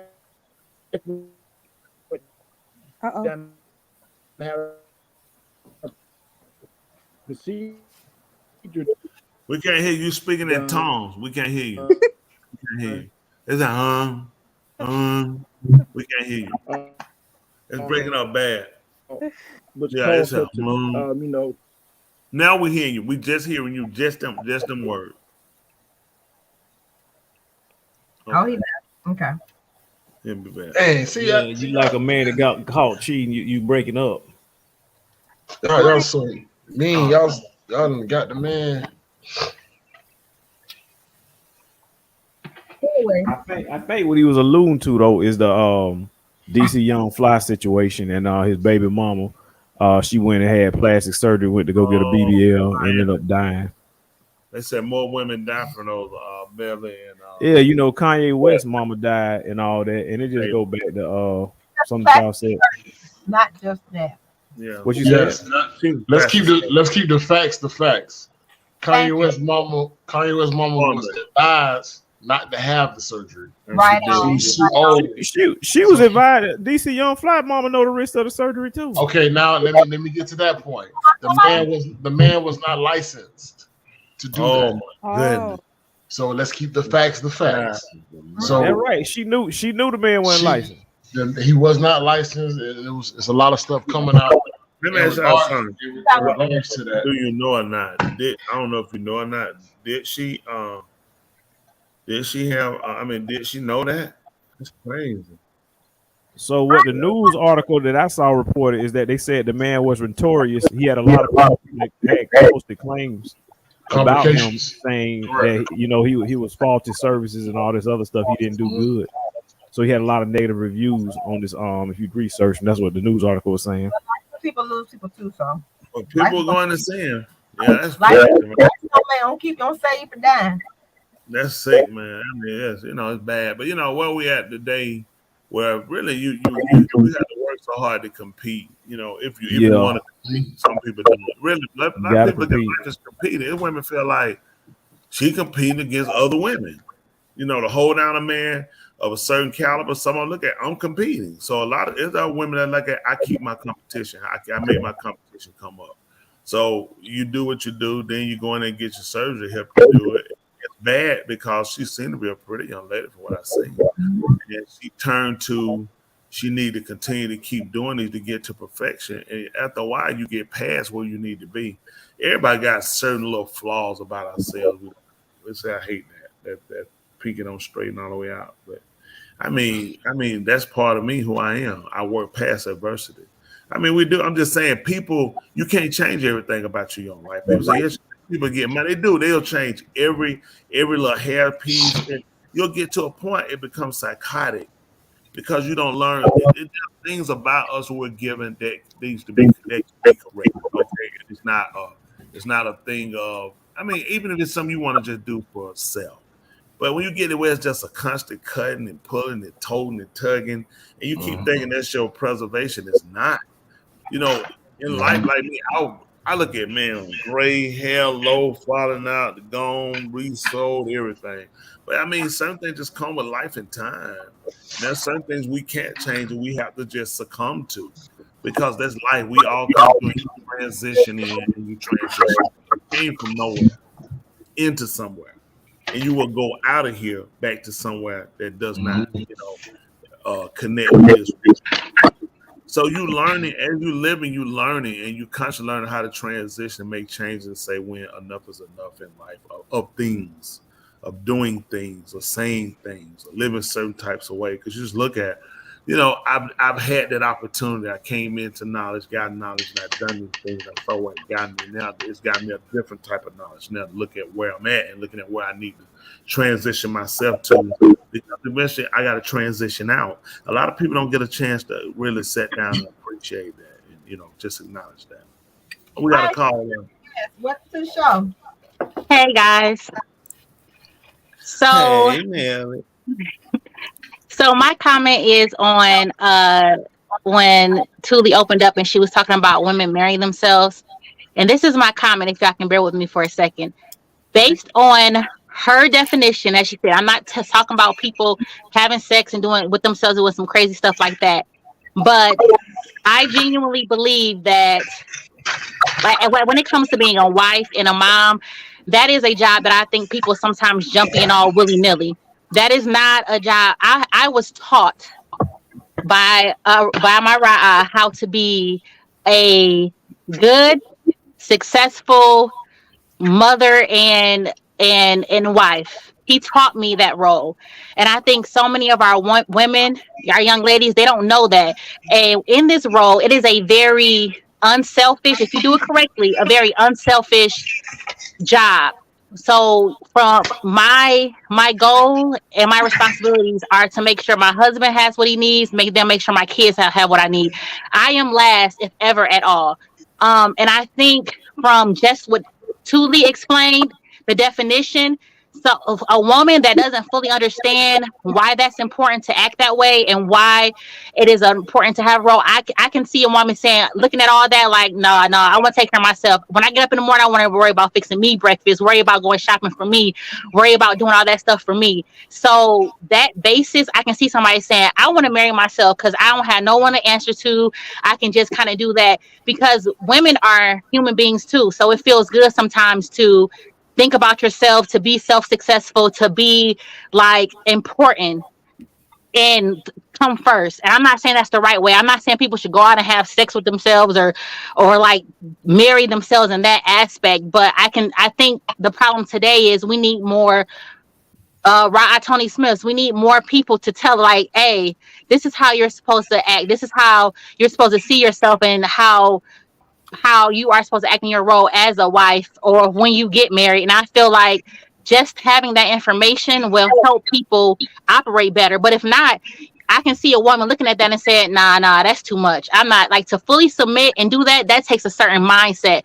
And I wouldn't even advise every woman to get married the right way and I wouldn't even advise that without the knowledge that I've been taught, because you can get in and you will fail really quickly, because I think for women it's a mental thing. You can easily die out when you talk about your life is no longer, I don't mean this in a bad way, like you're fully submitting to someone else. That is a hard concept for someone else to grasp if they're not taught well. And I can see somebody looking like that and be like, nah, I want to be submissive to myself. I want to be able to go out and do things. So I think without taught and information, people all over the place, they need to slow down. That's just my thought. So I can see someone saying that. Is it the right way? I'm not saying it is. I'm not saying you should do it. I'm just saying we need our women to be taught because a lot of them are in bad places. So that is my. Appreciate that. Let me tell you something. Self-care is filling up the cup that you pour from. Yeah. Counseling Greta books on him. I'm just Yeah, saying. you made that up yourself. Self-care, filling up the cup. I read that before. Yes. Paula, I definitely appreciate what you're saying. I think you're spot on. I actually am an advocate for wife school. It's a lot of schools that teach you how to major in business, how to major in finance, how to go out and start your own career. But there's limited when it talks about an actual school to teach a woman how to become a wife. So I definitely champion what it is that you said, and I'd like to help endorse. If that's something y'all want to start up, I want to endorse that wife school. Oh, I don't want to start nothing. I got a right eye. He do just fine. But I feel like that's important. And he does the other side too. He teaches a man how to be a man. So I feel like if we had him on a higher platform, we want to have so much of this stuff because like people would know and understand. I mean, you still have those outliers, but I think what he teaches for both roles is very important. If we don't have that information, then people are just left to do what they think looks right, what they think makes sense. It may, like, you know what I'm saying? It makes sense to let me think about myself because it's only me. I have to think about myself more than I have to think about others if I don't know how to properly put myself in its proper place when it comes to everything else. So I think as a efficient wife and a mother, you're going to know how to properly arrange your self-care and what is feasible and makes sense when it comes to your other roles as far as your husband and your children. And that's not an easy thing to do. And I think people just jump in and say, oh yeah, without the knowledge. So that's my 2 cents on Let me ask you this right here, Carl.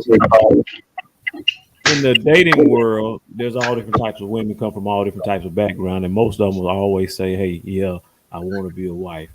Being that you are an experienced wife, a question that I have is there a way that a man can determine or tell if a woman is truly ready to be a wife? Is there a test? What did you say? Is there a what? I missed it. I'm sorry. I tell you how you can determine. If you're ready to be a husband, you're gonna recognize a woman that's ready to be a wife. So I want to talk to somebody who is actually married. Oh, okay. I missed the ending part. You said, is there a way to determine if you're ready? Hello? No, he said, how can you determine if somebody's ready to get married? I don't think for me personally, I feel like the first thing is to make sure, because of what I'm taught, to make sure you have a good grasp on your ruach and your role.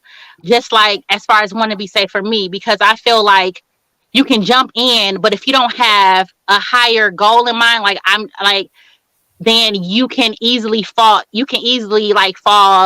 mentally or whatever. So I feel like that's the first thing. But I feel like aside of ruach, and let's get back into the flesh, I feel like you never know you're truly ready until you get in it. I feel like situations build better relationships. Like I feel like you don't know what you can do until you're actually in it.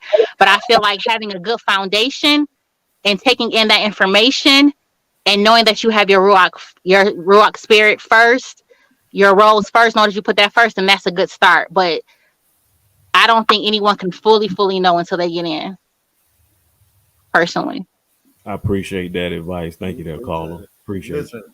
Very intelligent, Colin. Oh, my battery about to die. So if I cut off, I had to go finish cooking, and my battery dead. So just to let y'all know. What you think about jumping over the gate? These other interracial marriage. I'm for interracial marriage. I myself married an interracial woman, so I'm for interracial marriages.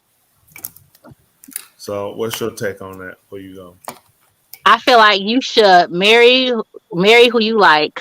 My ride teachers, marry who you want. You know what I'm saying? So you get what you like, what you want, That's it.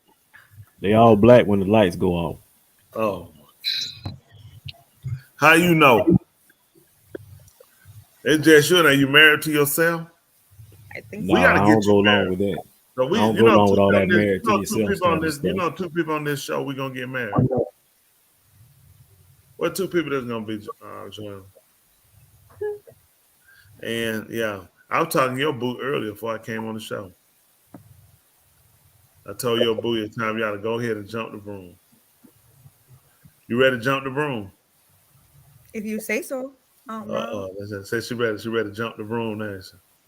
Man, time out, man. We're not gonna do this. We not speaking on man. That girl facial expression didn't change one time. What's that? You gotta be a little bit happier than that, Resident Joe. I mean, then you say if you say so. I mean, I take Raha's opinions. If you say so, definitely, yep. Yeah, all right, now. When that door closed, he's never wrong with couples. So if he says, then I'll go. Somebody say you hear that. Somebody say you hear that. Somebody said you hear that. Rod Peace. That was a great answer. What specifically, Rod? Join us in. But now you know what, love doctor. But you know what? I have Tony. If I'm sorry for interrupting you, but I remember a while back, the love doctor had given an advice. He said that couples should only date for 7 to a year, and then after that, if the person does not marry that other person, then they're not serious. And I was just reminiscing on that advice today.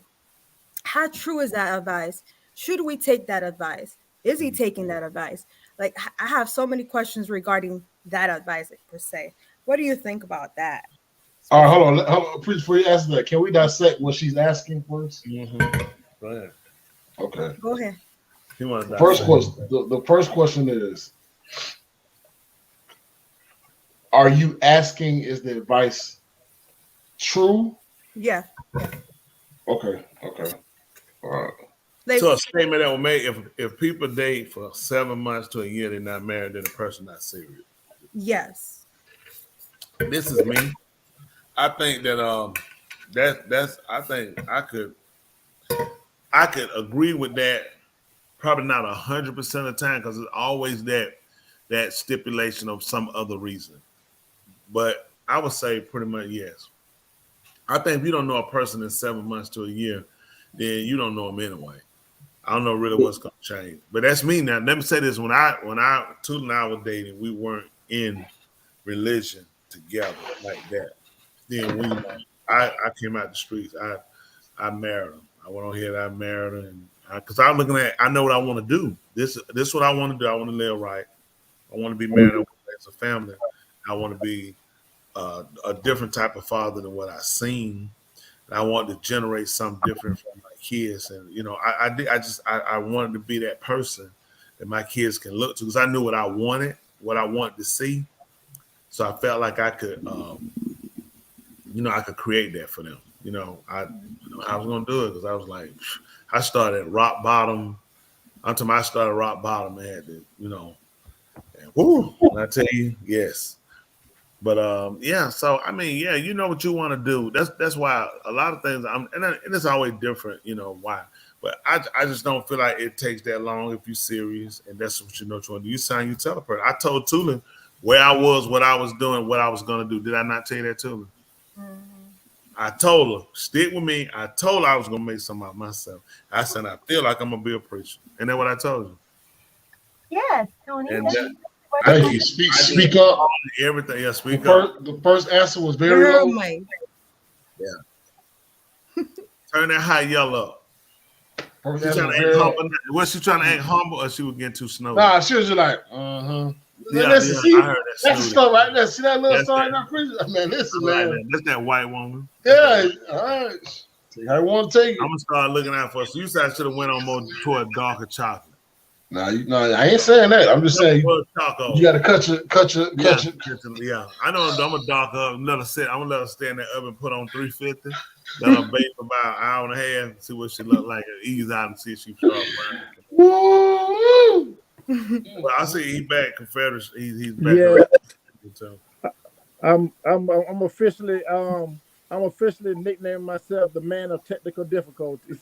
I heard that. Welcome back. Let her get out the toilet. Go ahead. The to kind of extrapolate back on what I was talking about as far as like and I believe there's some percentages of men that do the same thing when it comes to corrective measures, if you will, about trying to beautify themselves in terms of whether it be Botox or some type of plastic surgery. And I believe a person can get so engaged in those types of procedures till it becomes obsessive, and then it becomes self-mutilation at that point. But I believe we have to find the beauty within inside, like Miss Tooley was saying, to be comfortable in your own skin before somebody else can be comfortable with you. That's just my opinion. I agree. But society has, through different outlets, have made their standard of what attractive is. If it's colorful hair, lighter skin,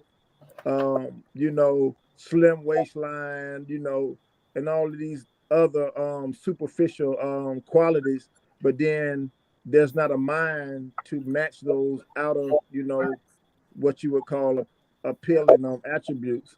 So you can get with someone that's, Kanye West said it, and I'm not a big fan of Kanye West, but he said in one of his songs, he said, the prettiest people do the ugliest things, and so sometimes people use their beauty and their depth perception of what beauty is and try to manipulate their way through, through life, because this woman looks this type of way, I'm supposed to look at her in a different way, because this guy looks this way, I'm supposed to, not me per se, guy, I'm talking about a woman, let's get that straight. And so they supposed to get a certain treatment because how they look, you know what I mean? But unfortunately, that's not a reality. Because like I said earlier, my wife and I, when we were dating, we dated, and I'm probably one of those people that I don't fall up under that rule of thumb. We dated for 2 years before I actually got married. But I did want to establish a friendship with her. She came from a broken relationship, and I went into the relationship with the mindset of, instead of just coming down tearing the wall down that she had put up with a wrecking ball, I said I would remove it one brick at a time, and then get to the inner her, because she obviously dealt with a lot of pain and a lot of abuse, and myself as well. Though it wasn't anything physical being a man, I'm not saying that men can't suffer physical abuse, but it was more mental abuse that in past relationships, because women can say things that can really get to a man to kind of, if he's not strong mind and strong will, it can really destroy him. In my opinion, that he don't see his self-worth, and to Doug Charles Bostic, his intrinsic value, he kind of devalues himself, and so what I think plays on mental health as well. So I might be talking in circles, but I do think that the inner beauty is just as important, if not more important, than the outer beauty. But I believe both of those facets have their respective places. Yeah. I mean, I think she was asking about that question again. I like I say, you always got those that odd set that's different. But I think that a person should know what they want. I think if you still trying to find it, when you get in a relationship, I think you need to get in a relationship. First of all, where are you? Right. If I met a person said, well, I'm trying to find myself, I wouldn't have that time. I'm not that person in life that would have that time. That would be a younger man's game. Somebody 20s, the way you find yourself, discover yourself, make all your faults and mistakes.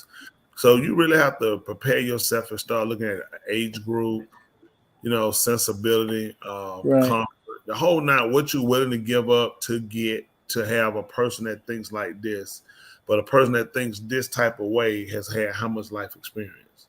So with that much life experience, how much baggage are we dealing with? 1 kid, 3 kids? Are we dealing with minor kids? Right. Middle school? We're dealing with grown kids. That's a lot of things. Everything changes with whatever you want, depending on your age group and what you can offer, how long you can sustain that. Changes your electability or who, who you'll elect. It's a lot. It's really a lot. So you have to look at how long you willing to wait on a person that's trying to find themselves or gather themselves. Because these are premises that's set for, I'm going to deal with this throughout life with you. Right. You're going to be years every time before you correct something, years before you change something. I couldn't do that. That's somebody you have to learn with when they're a teenager. Sometimes you finally got them moving in one direction. You say, okay, I'm good with that now. There's a lot of things you have to ask yourself. That's anybody listening. Some people are going out looking, but really, are you settled with you? Because you're bringing somebody that's saying, like what Confederate State was saying, when he met his wife at the time, who wasn't his wife, she had a lot of damage, she had a lot of her tearing down walls. If I'm not in a good place, only thing I'm gonna do is I'm gonna build another wall outside your wall, and you gotta tear through, and we're not gonna get anywhere. We're just gonna be existing, and there's layers you got to go through to get to people, and where you at, kind of can dictate. How much you willing to put in something, how far you willing to go. Really look at where you at when you look at it, because the average person is hurt. They might not admit it. The average person deal with some type of hurt. They hadn't dealt with it. A lot of people deal with a lot of anger, frustration, a lot of childhood syndromes. That still occur and come back up, and it can cause them to deflect in the relationship because of it. That's a lot you really got to be ready. If you're not in a good place, like mentally, I'm strong. Mentally, I dealt with what they would call demons. I don't have because the person you're gonna deal with 9 times out of 10 is gonna be wrestled with something. Right. That's true. Thanks. Just to add to that, like when me and my wife when we married, I had a very unsavory background. And I looked, and like you were kind of joking, being comical about Miss Thule saying, she was green and she didn't have and my wife she pretty much the same. She never drank, she never went to a nightclub, she never went to a concert, and it was one of those things. I was one of those type of people. I've been everywhere but the electric chair, and I've seen everything but the wind. And so it was like she took a big risk, in my opinion, to even date a guy like me with such a, like I said, an unsavory background. But I had made up in my mind that I wanted to do right, not only by myself, but by other people. And then I figured that if I can't do right by myself, I can't do right by other people. And and I didn't want to add insult to injury, because I know a lot of the things that I went through in my life, it was self-inflicted. And so I didn't want to inflict any more detriment to what she had already been faced. So what we did, we took our time, we established a rapport with one another. We were cordial, we became friends, and we would just sit and like hours upon hours and would talk. And we still do that now. And we did things that we did like in high school, write each other, well, more so me. I wrote notes to her and just done things that I thought would brighten her day and so forth and so on. And so we kind of keep that foundation as to where we build upon that, and I believe one of the keys to our relationship is that we don't infringe on each other's real estate, meaning that we don't overstep our boundaries. She understands her role as being my wife, and I understand my role as being a husband and a father, and she understands it as being a wife and a mother. But that doesn't mean that we don't have disagreements, but it never gets to a point as to where we demean each other. When we begin to get frustrated, and I do a lot of quirky things, and it irks her a lot of the times, but it doesn't get to the point as to where she devalues me, and I don't have to look to her to find self-worth, but she adds equity to me by constantly, encouraging me, telling me things in which, she can see that I need help with, especially with my health, and I say, Love Doctor, what are you in the background?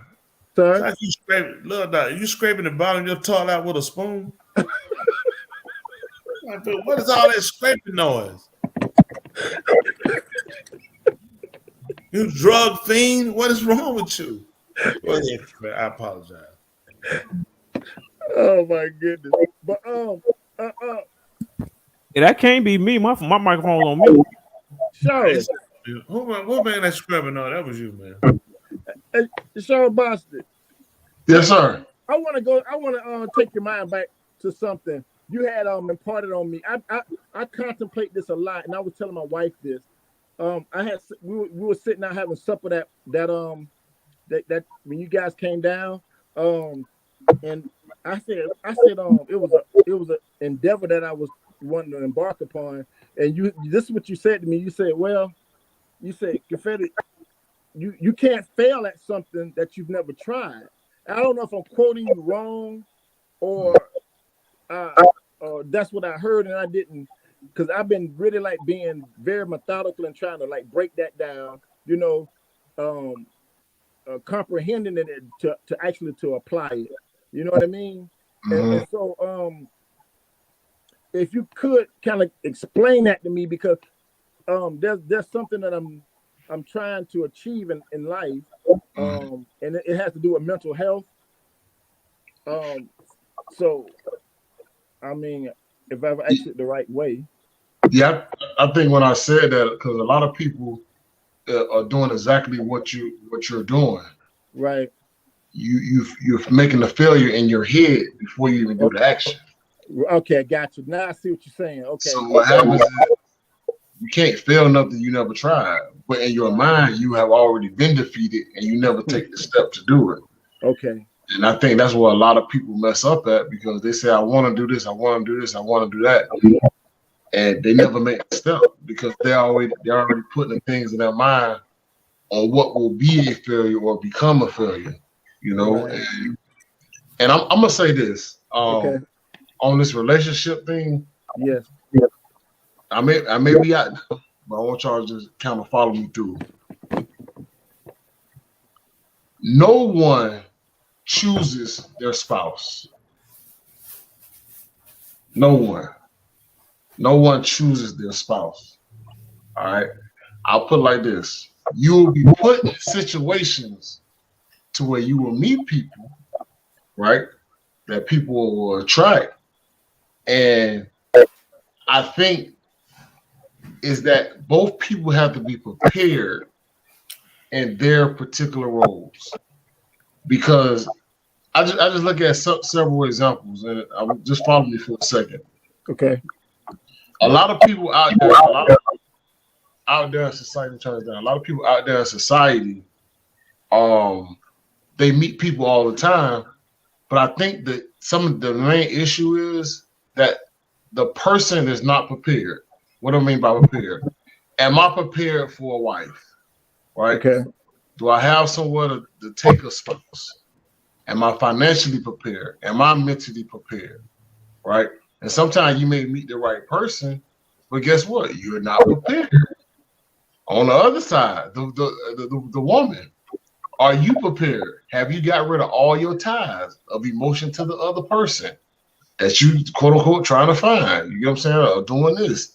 You have to have a mental state to where, you know what, I am prepared for this. I am prepared for a relationship. And I think when a lot of people do get married, because they're in the same place.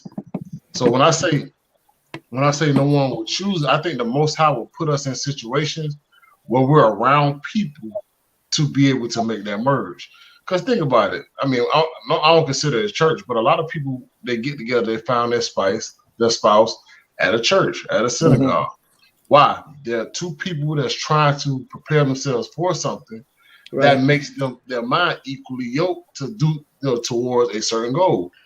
People in school, a lot of people find their mates in college. You know what? Growing up. Because you know why? A lot of them, they're mentally prepared to, you know what? We're trying to succeed. We're trying to make it out. We're trying to do this. So it's like you get in a certain mindset that kind of meets at one point. And I always refer to, even in the Sefer, where it talks about time and chance. The difference between time and chance is, are you prepared for it? Period. the time will come and the chance and opportunity will come. Yeah. It all depends on is the person prepared. You get what I'm saying? Like with a star, or being one of the mates that was working in the field. Guess what? She had to prepare. I had to show myself to be noticeable. Right. I am prepared. You get what I'm saying? And so a lot of people, they just don't never get themselves to a state to be ready. And that's why, well, people may think, well, man, this is always clicking for you. Nah, man, it ain't clicking. I'm prepared to receive. So I'm prepared to be chosen. Hey, you looking for something? I'm the person. Why I'm the person? Why? Because I'm confident. I know what I'm doing. And if you don't choose me, I ain't the right person. But it ain't gonna be an opportunity for me to opportunity come, and I'm sitting back. Yeah, you know what? Just give me another week. Nah, bro, that's on me. Right. That's on you. Okay. Give me another time. Nah, that's on you. Why? You know you want to get married. Why you ain't budgeting for yourself and another spouse? Why? Right. You lacking preparation. And that gives you an opportunity for an excuse why you not ready. Wow. Then you trying to put it on her, what all her baggage. Listen, the woman gonna come with baggage. You gotta be prepared for that and that. That's on you. You get what I'm saying? And sometimes you gotta think of there's been instances in the Safari where a man had to take on a wife and her family and her kids. And her aim and her arbor and look out for them. That's when you know you ready to achieve. Not only, I remember a guy said this one time. He said, and I had to take a step back. He said, I want to live 3 lifetimes in one. I said, what? I said, hold on. What do you mean? That man said he want to have enough money to live 1 lifestyle and 2 more in one. I said, goodness, you can't have it all. But the mindset, you know what I'm saying? The mindset was like, listen, I want to be prepared, man. And I think a lot of times we call ourselves, or we put ourselves short because we're not prepared to receive. We fail in our mind. We already have our failures and what other people don't want. Now listen, man, life gonna come. It's gonna be some opportunities come up. Yeah. There's gonna be some investments. I'm sorry. Please go. No. Oh, please forgive me. Can one of y'all post what I just said? The 2 mics in the mind. That's just. I don't know. I'm about to try to send you. Go ahead, love doctor. You should be home. Hey, Resident Joe, you had your hand up. I'm sorry. I have a question for you. What you're saying is very interesting. Do you feel that a man prepares himself when they like the woman enough to prepare themselves, or they just prepare themselves if they want to be a husband, or when they find the one? There we go. That's tight. I just saw what you said. That's sick. That's sick. I need to see that. I really did. Resident Joe, I couldn't believe that. I was looking. That's it. Resident Joe, ask that question one more time. Do you think a man prepares himself when he finds the one he likes enough to prepare himself, or when he feels like he's ready to become a husband? Nah, I think what happens is the opportunity will come. What happens is when they find the one they like, they got to play so much catch up to what they wasn't prepared for. You get what I'm saying? So say if I'm prepared to receive somebody, right? I'm already getting on it. But sometimes you may find the right one that you like, but you like, dang, I've been sitting on my behind all the time. Now I got to play so much catch up. I got to try to get myself right. I got to find a place. I got to do this. But why you wasn't already ready? Because some people lack the amunah that the woman will come. They don't believe it because they put in their head that there's no good women out here. When you keep planting that seed, the procrastination still happens in your head. There's not a good woman. I'm not gonna find nobody that's not have been married before, that doesn't have a child, that's not gonna have a good job. So you know what? That gives you room to stay on your behind. What about versus being prepared to say, listen, I know it's gonna come, and when it comes, I'm ready. What do you say about those men that are ready economically, but they just can't seem to find any woman? It's coming. If not, you don't believe in the Most High. Yeah, the season is coming. I'm not preaching prosperity doctrine, but it's coming. It's a new day. It's coming. Yeah. I mean, I'm Fresh a proponent of that. If you prepare, it's coming. Interesting. I mean, I believe it. But if you procrastinate, guess what? Year after year, you're gonna be sitting there. You get what I'm saying? Waiting for somebody to put you in the game. Hey man, you gonna find me a woman? Ain't nobody gonna do it. Facts. Ain't nobody gonna do it.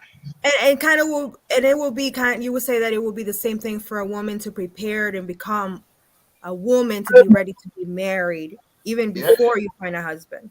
Right. Fruit. I got that video. Fruit don't wait till it get picked and say, you know what, I need to hurry up and get right. It becomes right. Listen, it's the season. It's making this circulation. It's gonna come. You get what I'm saying? Yeah, I'm gonna wait to see. Okay, I want to be picked. No, I want to be ready. And I just get tired of it because I just feel like a lot of men, you should be prepared for the worst. What's gonna happen is, to me, what's gonna happen? People will get in a relationship and then realize, like, dang, I really don't have enough. I gotta do so much extra. Then the woman said, well, I ain't got this, I ain't got that. You like, well, dang, I'm just getting myself right. Man, it'd be too late. And sometimes you playing damage control. But no, now here you go. Now here you go right here. Nobody never really taught me, you know what I'm saying, how to grind. Man, what?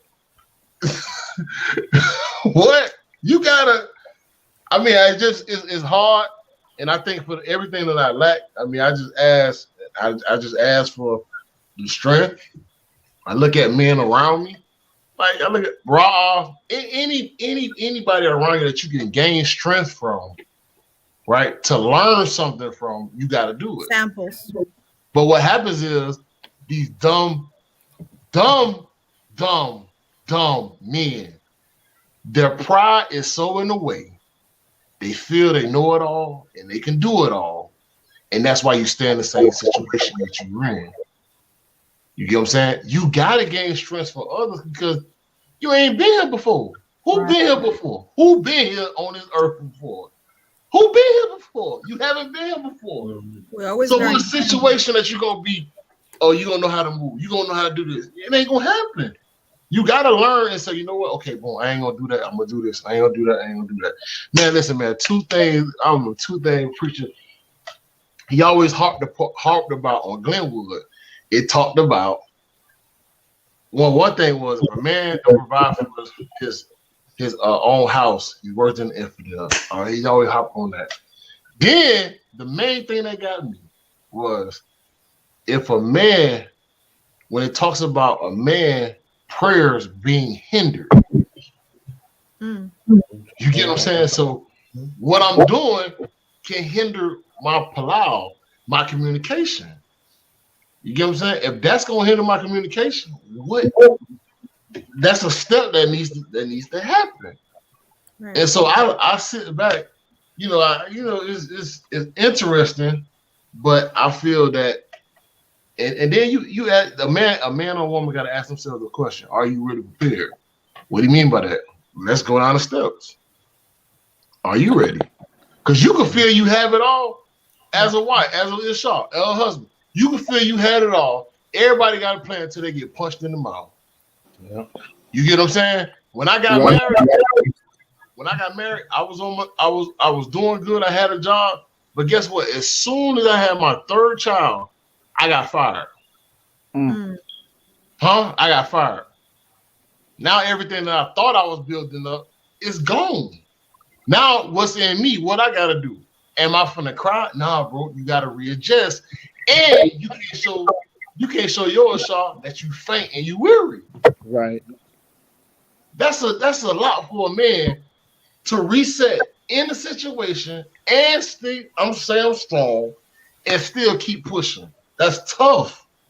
A lot of men in it, they crawl up under a shell. Nah, bro. That's you operating the definition of a man, a ish. You know what the definition of a man, an ish? It means weak. It means frail. It means mortal. Yes, that's true. We are weak. We gonna die. We can do. But what happens is you got the ruach, you got something within you. You are stronger now because I got more information. The intrinsic value, what Confederate 40 was talking about. It's something inside of me gonna keep fighting. But I don't think these people prepared, man. Right. You're soft, Claude. SOL capital T. Well, boxing, what makes you strong? What makes you the expert? Absolutely nothing. Nothing will make me expert but time. And time will tell. That's it. I mean, dang, all I know, I can't digress. Yeah. I feel I only get better and I only get prepared. And you know what? I'm gonna shut up because I feel like I'm getting mad. I'm gonna say something disrespectful in a minute.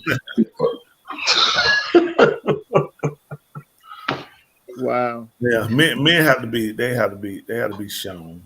Hey, I had that video. Did you still want me to play it? Yeah. Okay, come on. So I cut into YouTube. Look at that sick video, man. Man, that's disgusting, man. Why would you? No, man, that's sick. Why am I going to jail? Let me show you. This is going to happen to your little ass in jail. He don't even realize what in the world? That's scary. That's scary. That's really That was scary. Shaq and Kevin Hart. You know how much money those guys will show you they don't own themselves. You got That's kids. right. He shamed us as What men. kind of foolishness is Shamed- that? I ain't never seen that. Oh my Shamed goodness, us. that's crazy. Man, that is so heartbreaking. I mean, Shaq has done, leaps and bounds in the NFL, putting up his money, business wise. And then, to go into commentating, to doing what he do, it's smart guy. To do some stuff like that, I mean, I don't think Ant pissed him at this point. That's so the fact that he doesn't realize you let down a species. You felt us in the animal kingdom, we would have to kill you for that. Right. The fact that he makes so much money, has so much money, saves so much of his money playing pro, money for everything he did business wise, owning celebrities and all that stuff, and you reduce that. These people show you how much they control. That wasn't a role he showed. That was a role they made him play. Because they knew he would get too big, and in order for him to stay in his position, he was gonna have to get a snare. They needed a snare. They needed. Shaq could have had a voice that could have either helped united people of color. Because Shaq does a lot in McDonald's where he lives out helping. I mean, black or white. Shaq could have done a lot, for his people speaking out. He was respected. That, man, you hit it, man. You lower than Ant piss. The fact that you don't think about your kid. One thing I always looked at was shaming the congregation. They know that was all I'm saying. I'm not gonna shame this congregation. I'm not gonna shame my wife. Y'all got me. I'm not gonna do it. I'll never shame my family. I would never do something like that. You know how humiliate me. Yeah, you're like, that's your daddy. Right. That's your dad. He can't take that back. He can't apologize at all. No, because he has the education, he has the mentality, he has the monies, he had to respect the people where he never had to do that. For you to do that, and then you call him, what do you call him, little nigga and all? Hey, come on, Shaq. Shaq, I'm disappointed. I thought more of Shaq than that. Yeah. I really thought. Shaq, I felt like you let us down as men, and you let down your kids more than anything. That hurt. I said about Eddie Long. He did. I don't talk about him. He's dead and gone. That's where he's at. He did his time here. And he should pay what he did. But people forgot his kids were victims. They were victims because you don't get to choose your parent. Can you imagine that stuff hit world news and kids know you? They know everybody. Your dad. Everybody know you, and then your dad was having sex with boys, with kids. He's on the news. Nobody looked at what they put them kids through. Mm-hmm. Come on, as a child, man, you are run. When these celebrities screw up and they got kids, you run these kids, man. You just destroyed their life. Mm-hmm. You talking about other kids were victims. So Let me ask you a question. Rob,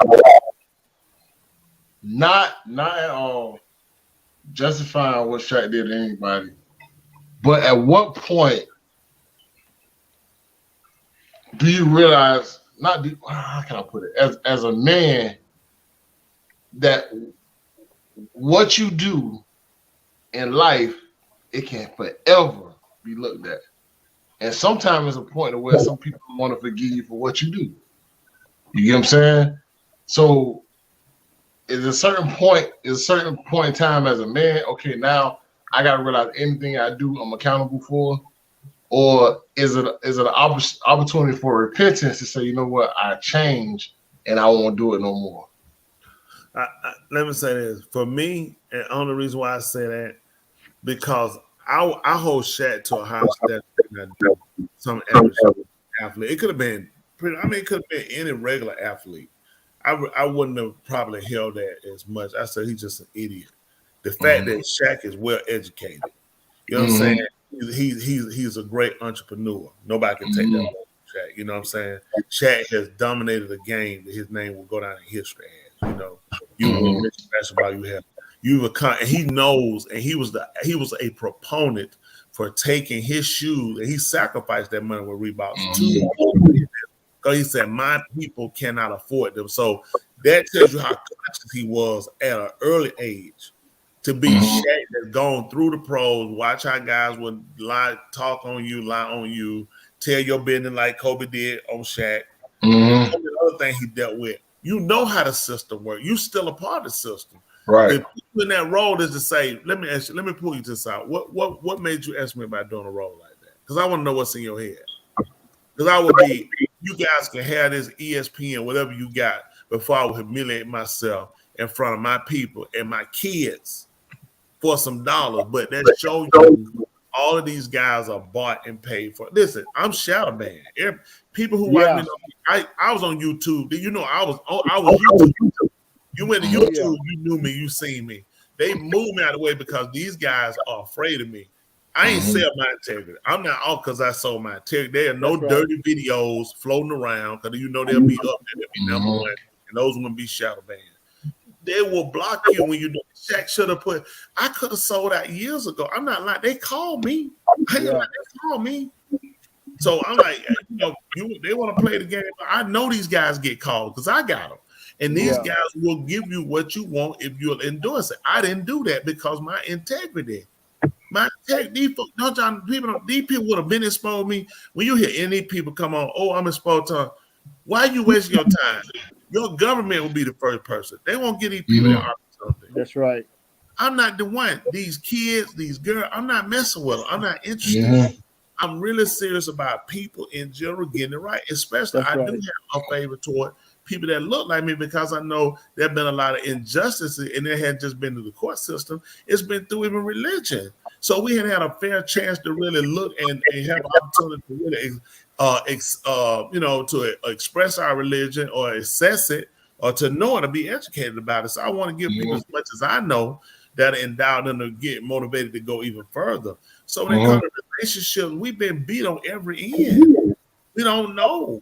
Our men don't know. A lot of things I've done, I had to more or less. My learning tool was watching the opposite. When people say you're a good teacher, I think you're a good leader, it's because I watched the bad ones. I knew not to. Honestly, I learned from them because I knew not to do what they do. You're not getting away. There's no dirty preacher getting away. Don't believe it. I know he gonna go. Okay. Believe me, I tell you, none are getting away. They're not getting away. Okay, don't waste time. They're not getting away. Tough question, Ron. Were you predestined for this role, or you think you worked your way to this role? Predestined. So that means that the Most High already said, and I think about it all the time, that in 2003, you had to be let down, let go in order to start on your road to what you're doing. And at that point in time, I go back to 2003. I was graduating high school, right? I'm graduating high school. So do you realize that everybody just stopped time in 2003? What were you doing? Right? In 2003, what were you doing? Yeah. Do you realize at that time we was predestined for this time right now? Yeah. Wow. You get what I'm saying? Yeah. And there's nothing you could have changed, nothing you could have done to change what is now. Yeah. Right? So and the reason why I replayed it in my head, because it's important to know how a lot of things on what we think we're in control of our life, right? And we ain't in control, because at the end of the day, but the only thing you can control is stay the course of doing right. That's how I always think of it. You know what? Let me just do right. Do right. Yeah.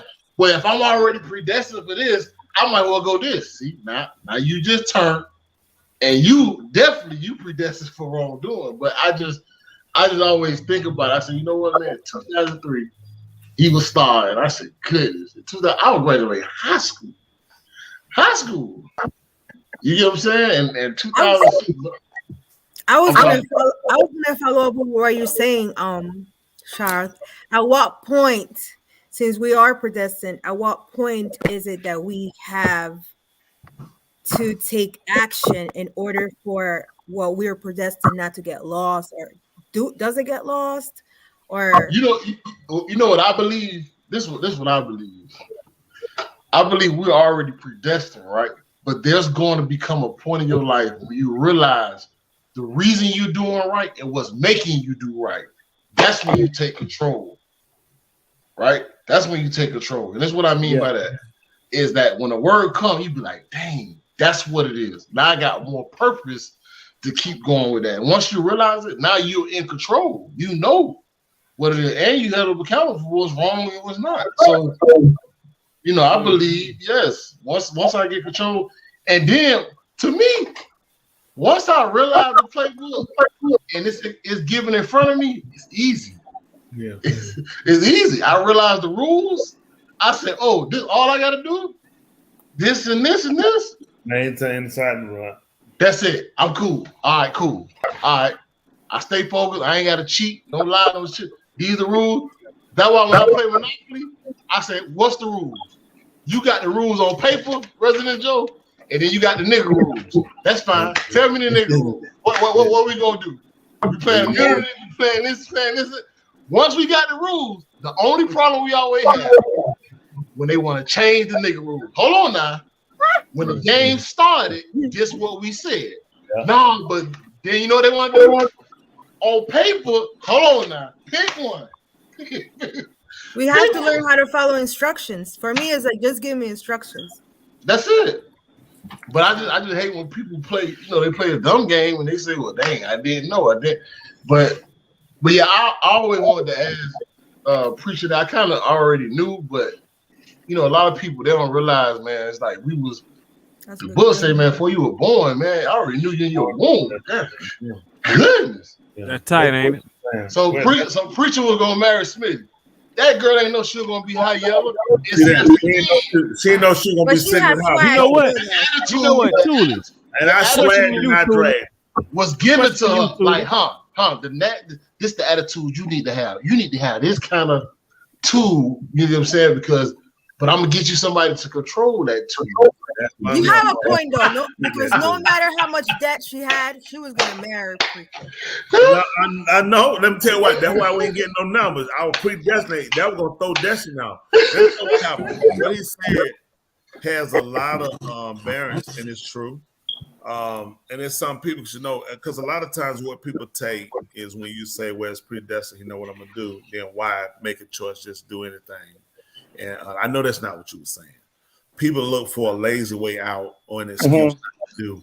What he's saying is true. I believe that life leads you. When I say leads you, you go a course of things all by the control of the Most High. And through those things, it's up to you whether you comprehend the situations. And they, and they're used in a strategic way to move you over to. But if you don't listen to it and take it, then you continue going the way you're going. Mm-hmm. So, these are, if you take the turn, this was put. Think about it. He said, "I said before you life and death." Yeah. Right. So you're going to pick one of these. I'm giving you the choice. So your life is coming at you in a way to where you can sit down and say, I can clearly see that. Based off my experience and what I know to be good and bad, right and wrong, it doesn't make sense to keep doing wrong. It makes sense. Like my life experience encouraged me to do that. Some people, I ain't got it yet. They ain't where I'm at. So I'm playing with the wrong side. Now, it can work that you can make it out by the skin of your teeth. They say, you know, you don't make it out. So it's chance that when you take them, like I tell members, even people leave, I said, I can't do nothing outside there. Anybody that I would get with, anybody like hypothetically just say, if she laid with me, it would be to no good to you whatsoever. I know too much. It's a debt, and I had to pay for that because I know too much. You know what I'm saying? It's what I carry, the aura I carry, the standard I push. You know, people, you gotta pay. To me, it's scary to me that it don't scare these people. It's scary. Who doesn't? Who's not going to talk? I don't get it. That means you gotta cover. Now you don't have just the adultery or the fornication. You got the murder you gotta cover. Then that murder gonna come. Usually you gotta get somebody to help. Now I gotta kill them because they're gonna talk. So you just constantly spiraling off to a life you can't get back out of, and it's because of your greed. So you have to really be mindful through life on how much to take from a pot, how much to get, and know what you get. I do that. It's rare I throw away some of my plate. Very rare. When I load my plate, that's what I'm going to eat. I set myself, trust myself to eat that. You know what I'm saying? So I kind of learn what I want to get involved with in life. I learn myself enough to say, okay, if I start eating, I realize I'm throwing away food, then I don't know what I'm doing. So I know that's what I know what I'm going to eat. So I measure out things in my life. Like look, you got to deal with, man, I got to give me a ginger. I got to lay here and rub. I got to be like, oh, goodness. I don't want to be there. So I learned where to get to without getting there too much overindulged. Whereas now it went from being something I enjoyed to something that now it was more, you know, it cost me later. So that's why I look at what people's situations and life experiences get you there. Like learning how to drink and not vomiting is learning my limit. You know what I'm saying? You get so much, you like, get one more. They don't know why. I know why. Oh, you know, nigga, you don't want to get drunk. No, I don't want to throw up. So you start learning your limits in life, realize I don't want to be there. Because when you get to throwing, vomiting, you sick now. You went from laughing, having fun, and you sick. You took this took everything out of what you were trying to do. So all of my life experiences more or less set me to where I know how much I'm gonna take with people. Because I'm like, I already know, because I'm gonna be sick. I don't want to be there. So you just start measuring things and people out enough to realize this is how far I go with you. You know what, that's interesting. You might give that answer. It's interesting that Sheriff Boston asked the question, and it's interesting what Dr. Joe had she added to with her question. So when I gathered all that in, what you just said, which was a lot, I kind of look at it in the sense of a person having a vehicle, and I've had several vehicles, but there was one particular vehicle that I had, the gas needle didn't work. And I'm going somewhere with this. The gas needle didn't work. So I didn't know how to, I wasn't mechanically inclined to change it or do anything about it. I wasn't financially stable to get anyone to fix it so the gas needle worked. So what I was able to do, I was able to kind of gauge how far I could get, about how much gas I put in the tank before it ran empty. You know what I'm trying to say, like, basically what you have to do is you have to kind of gauge yourself as to know what your limitations are. That's practical. That's what I think I'm gleaning from what you're saying is like, though it's easy for somebody to go get a car, the gas meter works, right? It takes $20 to fill it up. Now, if the gas meter doesn't work, how do you know how much gas is in the car? You know what I'm saying? So you kind of have to. It's almost trial and error, but you have to be very, very attentive as to what's going on. I think, did you say that last week, or was it Love Doctor said you have to know the temperature in the room? Or you have to be able to read the room. You got to be able to read the room. You have to be able to read the room. And I believe you have to be able to read your situations as well, because a person that is kind of frivolous in his behavior, he's going to run out of gas a lot of the time. And you know what I think too? What I see the question right here. So how long did it take for you to learn yourself? And so when you speaking about the gas needle, right? Right. The preacher was previously talking about drinking or knowing how much they can take. A lot of times, right, when people say, how do you learn yourself? To me, I think what we don't do, we never read the manual to anything that we own. Everything that we buy, what we do, we throw away the manual. And you tell yourself, I know how to put it together. You tell yourself, you didn't make it. Right. But you tell yourself, I know how many screws. And then guess what? You always have extra screws left over. You always have extra. Oh, no, that was just extra. Brother, you forgot something to put it together. You get what I'm saying? And so what happens is we never go to the person who made us, right? Right. How should I act as a man? How should I treat myself, right? What always resonated in me when preacher always said, yeah, you can drink. But the problem is, he said, I can handle it and I'm not drunk. The problem becomes is, what is the most high limitations of you being drunk? Yeah. What's his limit?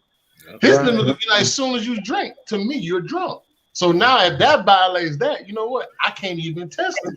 But to you as a man, guess what? I can handle it. But according to him, you're drunk. So now what are you going to weigh? What you can handle or what you should be doing? I think that's the level when people say, how do you know yourself? First of all, you can't know yourself because you didn't make yourself. Right. The only way you can know yourself is you got to look at what is prescribed. How do I walk? How do I do? When he said, man, that got every excuse for people being like, well, drunk. According to the law, being drunk, I think is what is it, 0.03? What is it, 0.01? 0.18, something like that. You get what I'm saying? But at the end of the day, to me, it's like, man, look, I just leave it alone. And what I never smoked, I never drunk a day in my life. The reason being, growing up in Miami, I have seen a lot of people die. And the majority of people I seen die, guess what? They was drunk and they was high. And they never and guess what? They don't even know they was dead. They don't even know they did. Right. Until March Park come. Dang, what happened? Boy, you were drunk. I don't never want to lose those faculties where I'm not in control of my situation. You know what I'm saying? And so that's to me, that's kind of my thing. Staying focused. Now, one word for me may not work for you. But at the end of the day, we gotta, you gotta always stay in control. You know, Ron made a comment a couple lessons ago. This was a couple years ago, and he said, and I'm alluding to I believe, and you guys will correct me if I'm wrong. I know it's in Corinthians 5. I don't know if it's all of Corinthians or Bet Corinthians 5 when Shaul said a little leaven leavens the whole lump. And then Ron asked the question is, how much is a little? So your expectation of what a little is could be different from mine. So any leaven, in my opinion, would be too much leaven. If a little leavens the whole lump, if a little is gauged differently than what the next person, you know what I mean, measurement of a little bit is. So that's very reassuring to know that we have limitations set by the Most High that that we should not impede on, and it only helps us to get to know ourselves. When we are in compliance to his Torah, his mitzvahs, his statutes and commands, when we adhere to them, then I believe, in my opinion, that we begin to know ourselves. Because he's given us, like you said, the instruction manual as to how to operate this vehicle we call life. Yeah. And you know what's interesting? What I'm listening to everything you're saying, and one of the things that I do ask my clients is like, get to learn yourself, know yourself. See, because if you don't know yourself, then how can you tell others how to treat you? But I think this world is so discontent with who they are because they're trying to please themselves. But in reality is they're never going to be able to please themselves because they don't know who they are, which we were created by, right? Like Bostic said, like Charles Bostic said, you can never learn yourself because we wouldn't create ourselves. Right. We don't know what You know, and if we don't have knowledge, right, we don't have that education that we are getting now, how would we know what we're supposed to be doing? So that I feel like that's why the world is so discontent. No matter what they do, they're still miserable. You know, Dr. Joe. Everybody competing against social media. Everybody competing against. And we're not meant for that. I'm competing against this. I'm competing against this, and really, we are just trying to outdo something that's fake. And we. For one, we're not even interested. Yes, I'll check it for you. As a society, we're not even interested in knowing ourselves anymore. We're too engaged in wanting to learn about others and their lives and what they have going on. We don't even take the time to really get to know ourselves anymore, in my opinion, because we're too busy trying to find out what's going on in the next person's life. We had, you know, in our thoughts of the day at the end of every broadcast, you know, that we do. I think I said once. I think it was a couple weeks ago or whatever. I had made the comment, if people mind their own business, they would never go out of business.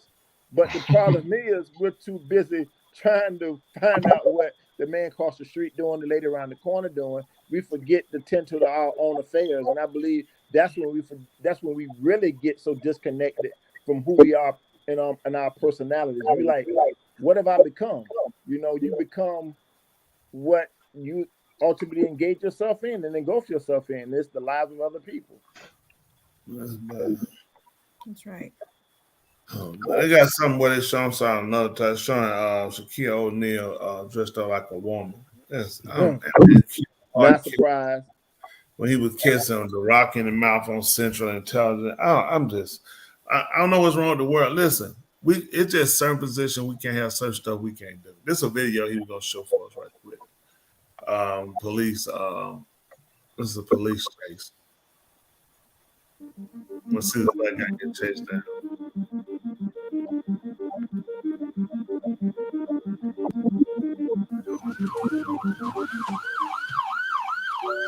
You going to pull over? Please say a command. Pull over.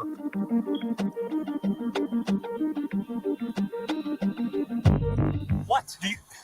I am going into work, my man. Why are you trying to pull me over as I'm going? Because you're going 80 and a 45. I am going into work. Okay, where are you going? What does it look like I am dressed for? What does it look like I am dressed for? My name is Deputy Hill. Let me see your driver's license. Okay. 113, copy at 1050.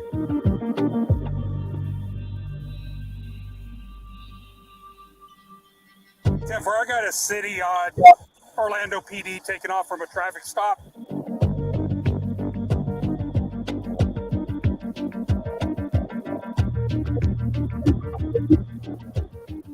So it ain't true. White people do arrest white people. It's called accountability. Nobody want to have it. 80 and a 40. I say this. So what was the outcome? Oh, he went to jail. He was arrested. He was arrested. He was charged. No felony charges. But this is the thing right here. Hold on, evading and fleeing. They didn't charge him with that. Yeah, they charged him for that. That police can't supersede. No, he can't supersede the sheriff. No, sheriff. Yeah, sheriff got the count. The sheriff pulled him over. Yeah, or state patrol. State patrol got more ranking than them. But this is the thing. That's subordination, huh? What should have happened? This is me, and I understand that officer. I respect that officer who pulled him over for that. You know, to get on him about that. I think he made a bad decision because it's gonna hurt him with other officers he worked with. They had another Florida State Patrol that did something similar. On the highway. And she lost her job. She ran him down, and he was pissed. Listen, they had death threats on her life. Those guys are killers with guns. Listen, they death threatened her. She quit. She had to quit her job. Wow. They threatened to kill her for that guy's gonna lose his career. You know what I mean? The officer gonna look, even the sheriff. They're gonna look at. You should have never done that. You should have. It was other thing. You could have called and let them know, hey, one of your guys out here flying. Let his sergeant deal with him. Let his lieutenant. Let a captain. Because now you just took a man off the street. I know people, F that crap. It ain't about that. It's about, let's just be honest. Those guys are the same field. Okay? So this guy in his mind feel like I got on my uniform in the car. I'm rolling. I'm trying to get where I'm going. He used to driving like that. And again, I think, oh, he need the same thing. Come on, let's be practical. Let's just be practical. It's about as much as you're gonna be fair with everybody else that you're gonna give your family a break over somebody off the street. So stop it. We all have our prejudice. I just think he should have went at it a different way and could have told him, listen, I could lock you up. I could get a ticket for them teens because you can be dangerous. You can hurt someone. You don't know who can step out here. Talk to him. If he don't take that, F you. Okay, now we change lanes. But that's just practical. You know he's a police officer. You just put a bad listen, you don't think that police officer gonna feel like they're at war with those sheriffs now? Criminals out here, we need to be rescued, and there's gonna be a personal vendetta. So let me ask you this right here. You know, there's a saying that there's no such thing as a good police officer. Here we have a situation, hypothetically, where there is a good officer who sees a officer that's disobeying. And is this an example? Like, that's where you're going. But, I'm going to tell you what I believe. I think it could have been something personal that he had with that police department. Because I just be honest with you, I don't see a police officer doing that to another police officer in their own car. In a police car, you know what I'm saying? In uniform. You probably got up late and you looking, I got to get, you know what happened with coming in late? My behind, you get so many write-ups, you get suspended. So I ain't justified. I ain't gonna say how many people get up and they making their job on time. Okay, we know that. Let's just be practical. Okay, get out of the hate police mode. I ain't saying y'all anybody, and just deal with practicality. Deal with each other. Typically, you don't. I mean, come on, he ain't hit nobody. It's been different. You hit somebody, listen, it's the whole book at you. But you driving fast, ain't nobody got. Hey, come on, dude. What you do? Put on? Hey, come on. No, don't. If you come back through here again like that, I'm gonna get you. So, I let you know as a brother, you know what I'm saying? That's your only pass now. You can't come through here doing 80. If that's how I stand on, that's what it is. But let's be practical. I think he could have did something other than do that. And you wrecked that man's life, and you just called now what that police department, that sheriff, they're going to be at war for that. Make no mistake. That's not over. Cops are not above the law. That's what people, I know. Listen, please don't think. All I'm telling people is this, though. I agree, they not. But this is what we do. Let's pick our fights. Because I assure you, if that was my mother coming down that street at 80 miles an hour, I ain't hard if to give my mama no ticket. Right. I'm just gonna be honest with you. I'm not hard unless I got something against my mama. That's when my mama done fell out about something. You know what I'm saying? I want to show her. No, I just think that cops need to learn how to get along with people. Yeah. Cops need to learn how to get along with cops. If everybody get out, let's take a breather. One breather of let's move the hate aside. Let's just deal with stuff from a practical sense. Yes. That situation could have went a whole nother way, and we ain't need to know nothing about it. Yeah, you know what? I agree with you too, and I do have a slight bit of a little bit of opinion that goes in the opposite direction. I think that was a very, very needful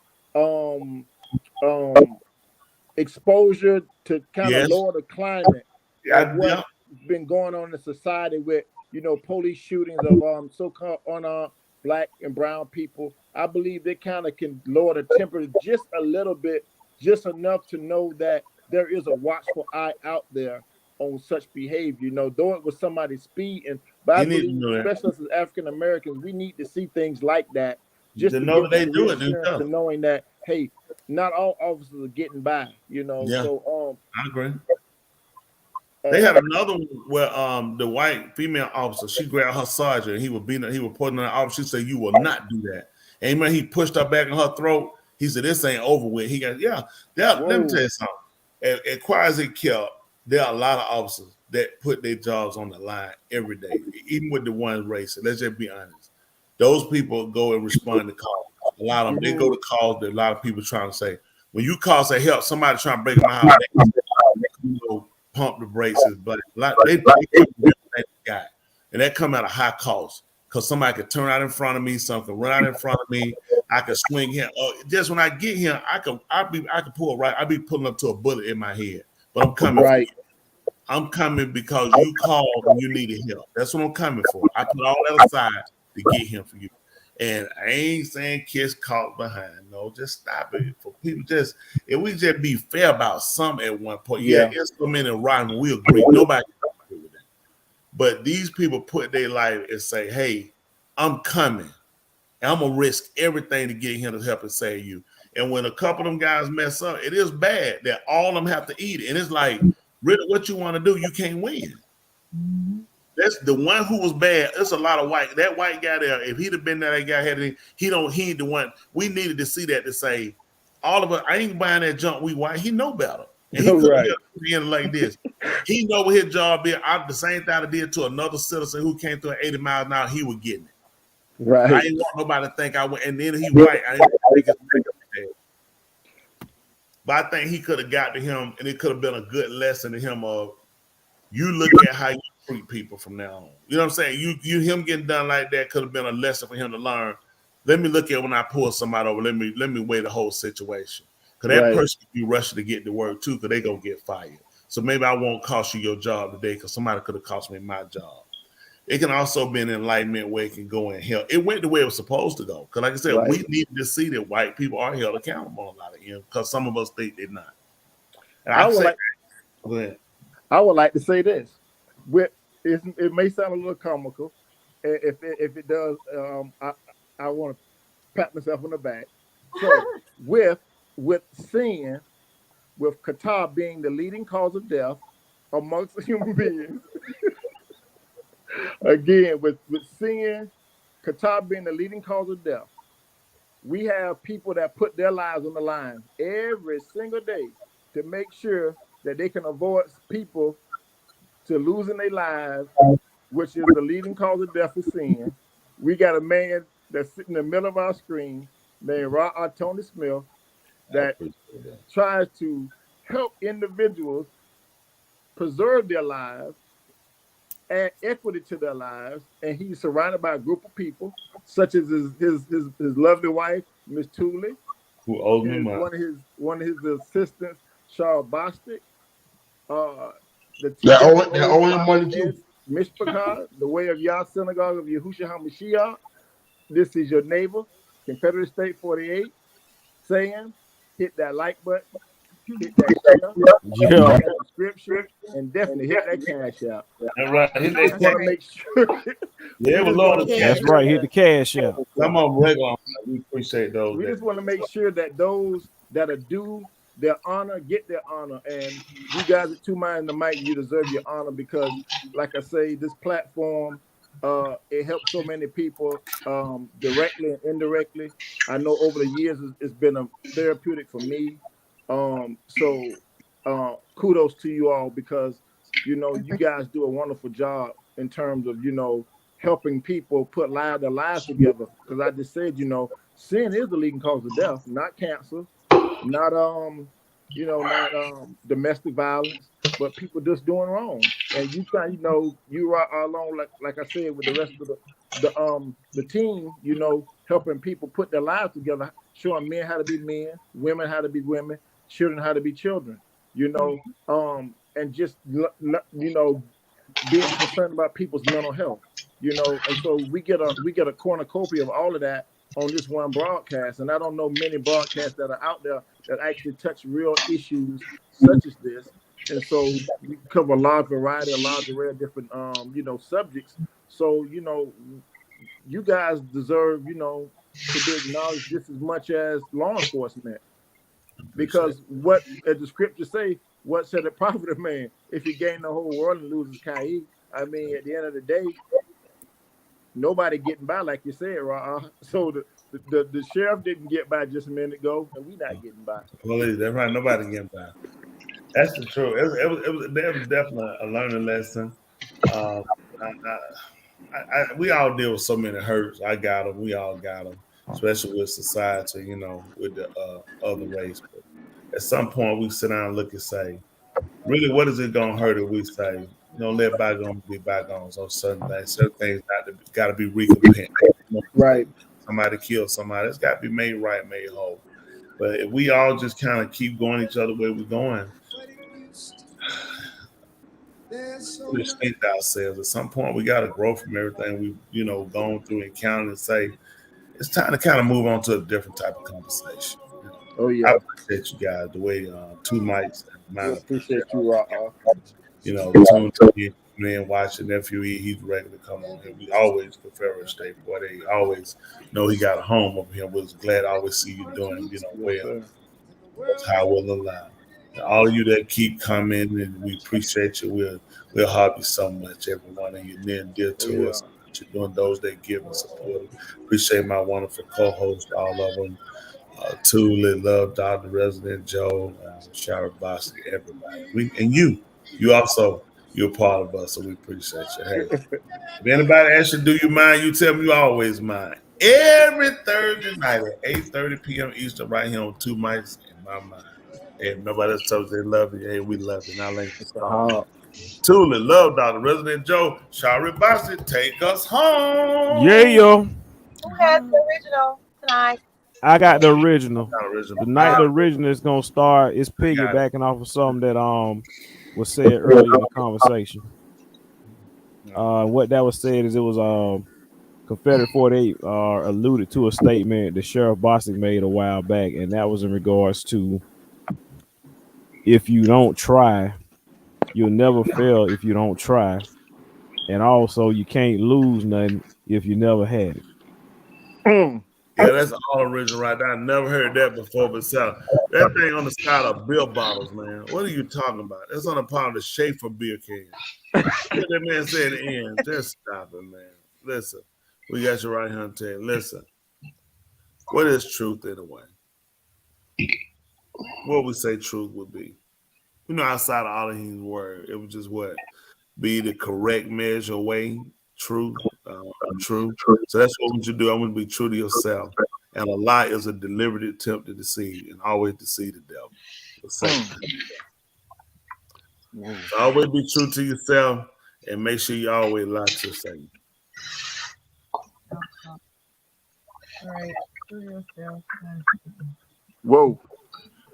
All right, I guess Boxer don't want to go next, so we'll let Confederate 48 go. Resident Joe, let's see what she got. Let's go. I'm not ready. I'm not ready. She's not ready. Come on. I'm not ready.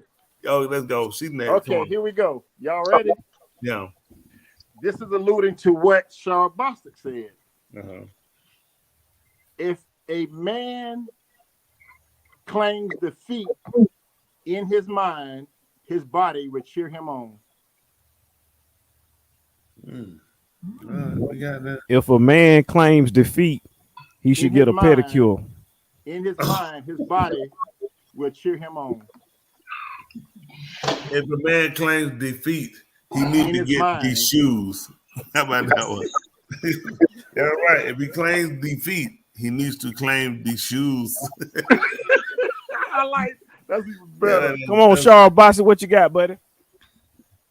Truth is the word, right? Truth. Well, it was true. Oh, hold on. Let's get Resident Joe. She asked a question. Resident Joe, you up now? Truth is the word, right? Because I'm following Tony. Well, we'll let you get. Just give us one of it. It don't have to be followed. Defeat. I'm gonna follow truth. I'm gonna follow Tony.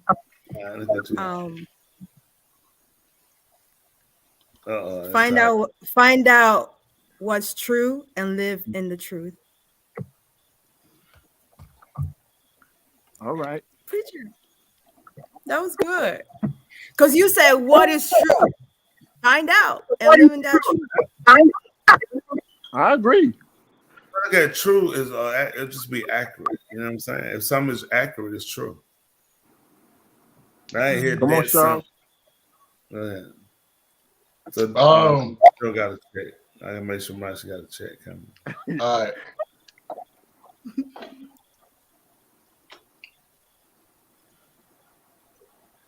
Failure. I'll give you one. Failure is success turned inside out. So you run, otherwise you got it backwards. That's it. Uh-oh. Take us home, Mr. Tuli. That's it. Is it what a truth? Okay. Okay. The way they don't talk about defeat. Yeah, I thought we started on failure and then now we went to truth. No, it's not. All right.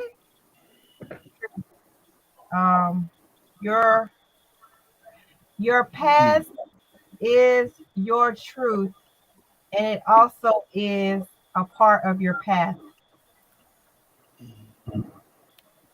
Are you on drugs? She got me on that one. I want you. She gonna strap that right there. Don't you You get know in there? what? Straight that boy. I'm so disappointed. That almost called for expulsion right there. Yeah. That is the most embarrassing white woman statement I've ever heard. Listen, Joe, you finally got beat. Somebody beat you. That is unforgivable.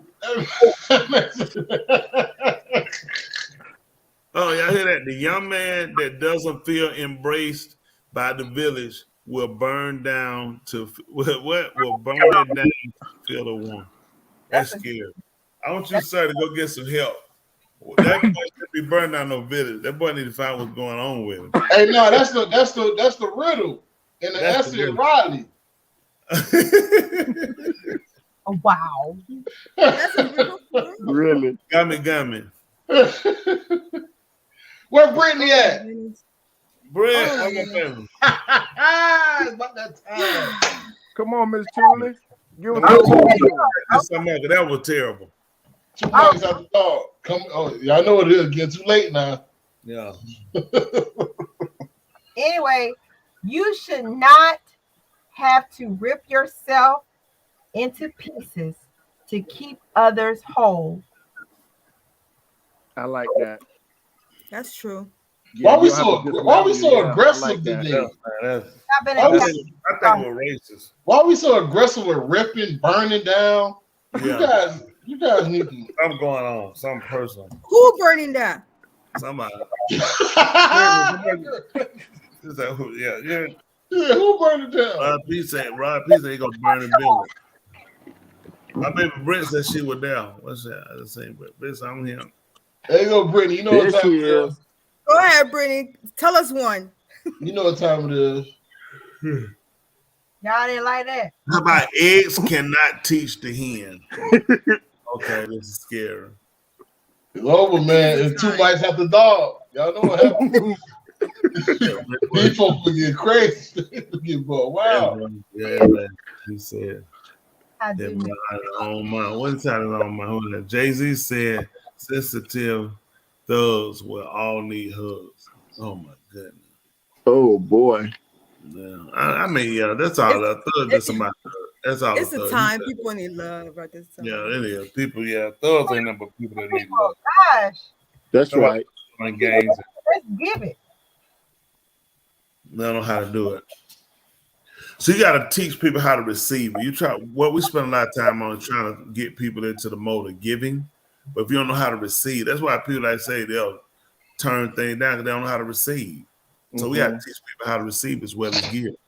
It's mutual. We do with the tree. We get them the carbon dioxide. They give us the oxygen. You give in order to receive. We all we stem off each other. Oh yeah. Man, living here is conditions. All these are conditions. You gotta have conditions suitable for living. We in some the condition we in right now. Whoa. Yeah, but that's the way you're gonna use to take the people down. Yeah, people otherwise. So he got a population. Those that got an ear to hear gonna hear. So we're gonna do things that's conducive for living. Those that don't, we're gonna keep doing dying type things. You know what I'm saying? So we're gonna leave you with that. Do everything you can to live. That's gonna include them first. Do everything you can to live. That's what we're gonna tell everybody. Yeah. Do everything you can to live. Him first. Yes. If everything, I got a question for y'all. What is it? If we all know that predestination is real, what advice will you give your future self? I will keep my quote. Find out the truth and live that truth. Yeah, I go with that. I'm signing. I concur with our resident Joe, Dr. Joe, on that one. Yeah. That's the only way I started to live right. I found out the truth when I Yeah. found out preacher, and I Yeah, started I'm going to with live. that. I ain't gonna overthink that one. Yeah, I'm going with Ezra Joe on that one. You said I predestination, tell right? If he hadn't failed me now, he won't fail me later. I think that'd be the best advice I can give my son. So I can see situations that can come up and they can overwhelm you. Mhm. They can overwhelm because people get overwhelmed, they stop. So if I had to give my future self advice, I would definitely. If he hadn't failed you now, he won't fail you later. Right. As time go on, we'll tend to feel like, because things change for us, that he will, but he won't. He hasn't failed us now. He won't fail us later. That's to everybody out there. If you stay with him and stay with his plan, if he hasn't failed you now, he won't fail you later. That's right. I'm right. Yeah, that's it. That's his pledge, and I stand with it. I put my life in his pledge. He won't fail you later. We know we got to get ready to go. And listen, we hub you guys so much. You guys mean a lot to us. Next week, if we make it back, we should possibly we'll have an announcement and let everybody know about it. All right. Looking forward to it. We got to go. We let everybody know. Good announcement. Okay, that's Great it. announcement. Yes, Smitty, what's your answer, Smitty? To what? Oh, what you said? Oh, look at she turned to a ventriloquist. She did, yes.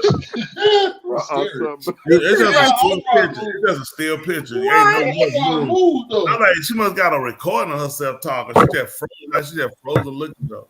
Okay. Oh, sweet. You just can't hear your phone. Oh, she froze up. What's it frozen? Yeah. Dance like nobody is watching. That's another bumper sticker. What is wrong with you?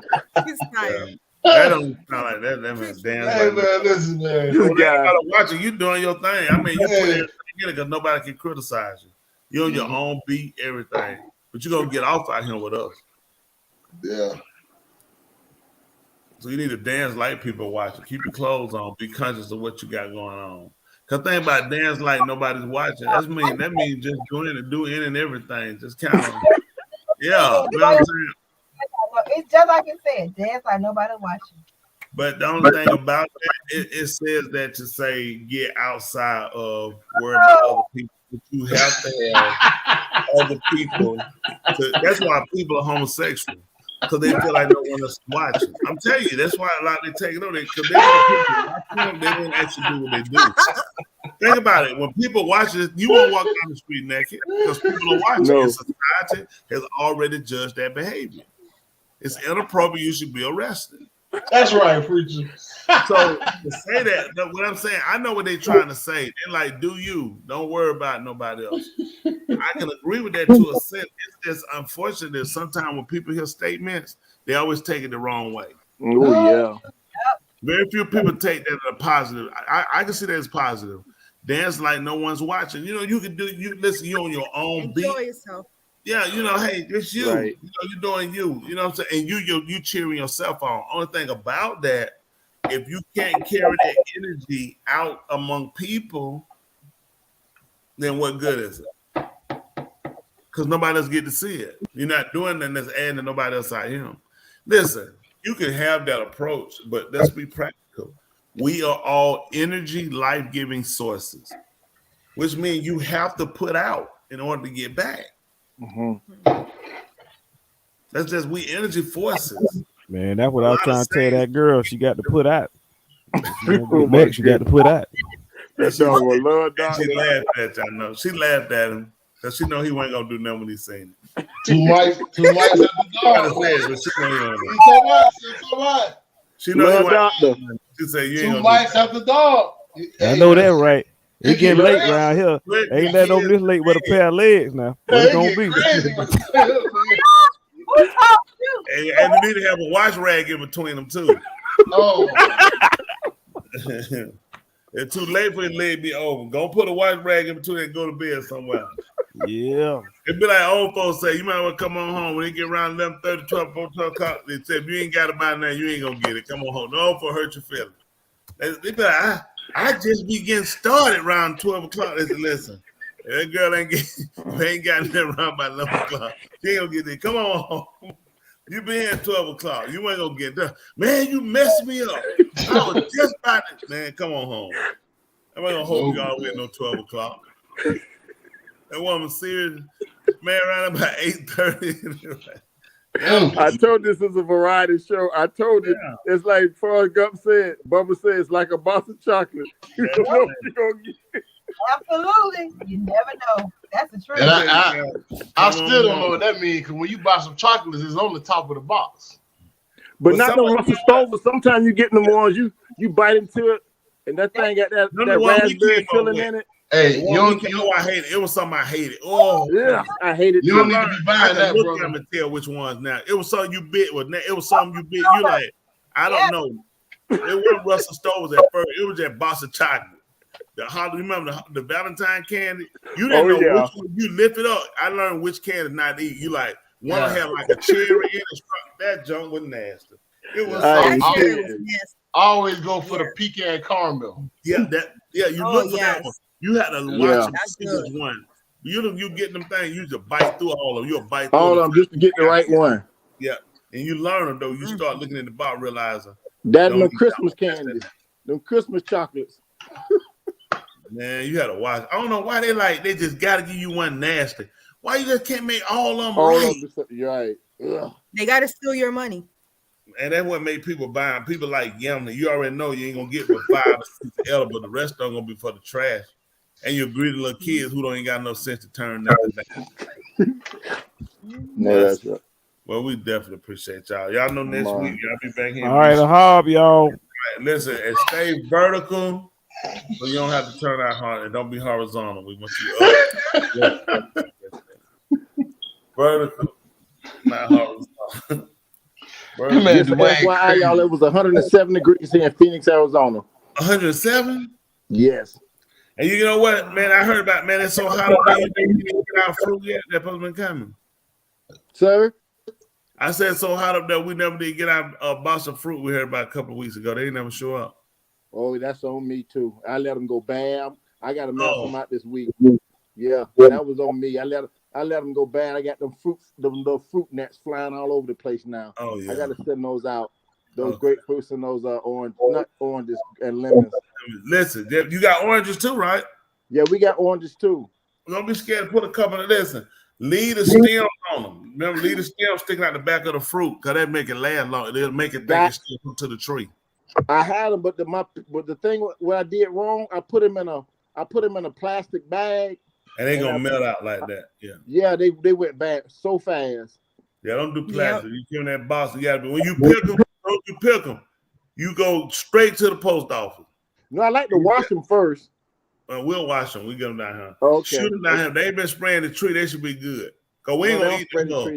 They grow wild. That's why. Don't worry about them. They fine then. You ain't gotta wash them. Okay. As soon as you put them out, bam, in that straight there post office. I got tell them to put on the Pony Express. The first thing striking out of it, I'm talking about let them put it back. It won't take, but it'll take 2 to 3 days. They'll be at your front door. That's what I'm talking about. We get them things fresh like that off that tree and have them right. Love Doctor, you had one, didn't you? You gave me one. You had one. I had one too. What you thought about it, Dr. Jones? So they're so Hey, good. thank you for sharing. Yes, I did have one. Man, I told you them grapefruit didn't taste like Florida grapefruit. Man. You can squeeze 8 ounces of juice out of one doggone green line. I'm fed at 48. Thank you for sharing those grapefruits with us. Tell your Ra'a and Miss Tooley when they come to the front door not to forget you. We try not to. You know, we don't remember like we used to remember. Like we don't remember like we used to remember. Remember when you go into your mouth cool. That's it. Remember. We don't remember like we used to. Them things that were good. Listen, them lemons. Listen, I'm telling you, man, I had some grapefruits around. Listen, them done. Listen, man, them Arizona grapefruits and God, them things know they good, man. Somebody was telling me just a couple of days ago. I don't know how true it is. They was telling me they saying that they out of season, but they still blossoming on the trees. So I'm gonna pick a few tomorrow morning and send them. They should get there by Sunday, but. They name Yahuwah? They're Yahuwah. Are they named Yahuwah? What's their name? Man, that thing growing, man. They know what they're supposed to do. In the desert, man, you gotta have grapefruit. You gotta have, it makes sense. You gotta have fluid going through the desert. All the people, them folks will eat stuff like that. They had stuff going through the desert. But see, that teach you the desert dried out hot. It doesn't have water, so he put fruit there, pari, right? That can sustain itself like a cat. They can hold water, right? Animal know how to get it, know how to extract it from it. It's not everybody. Yeah, so in. well, they eat them here. Mm-hmm. Yeah, the cactus, right? Yeah. Get the aloe out of them. There's also water, so people that know how to extract from them, they know what they're doing. Right, but it's illegal to the saguaros. It's illegal to harvest those. They're illegal. But I'm definitely gonna send y'all some oranges along with it. I don't know how sweet the oranges are because I've never got any oranges that's out of season. They still blooming, but I definitely will send y'all the grapefruits, the oranges this week. They should get them about 3 days. The other ones just went bad on me because I put them in a plastic bag, an Albertsons plastic bag. Like for they 2 get days. him. They're not gonna go bad when they get They him. turn green. They're not gonna go bad when they get him. We got a home for him. Absolutely. Oh, absolutely. Sean Boston, I'm gonna send my Sefer for you to sign it. Okay. Because you were supposed to sign it. You came when you was here the first time. I couldn't get you. Oh, okay. I'm gonna send it to you for you to sign it for me. I mean, I'm serious. Yes, sir. All right. Well, I'll have you on until we meet again, till we speak again. Your neighbor, the Federal State 48, saying Shalom Mahal. Shalom Mahal. Oh, that's right. We appreciate all our wonderful listeners, viewers, wherever you are. Appreciate y'all for staying with us tonight. Yeah. I hope we'll catch you next week. If the creek don't rise, we'll look to see you back right here. We're about to take it. Ladies and gentlemen, here it is. Listen to the radio show The ultimate power in the universe.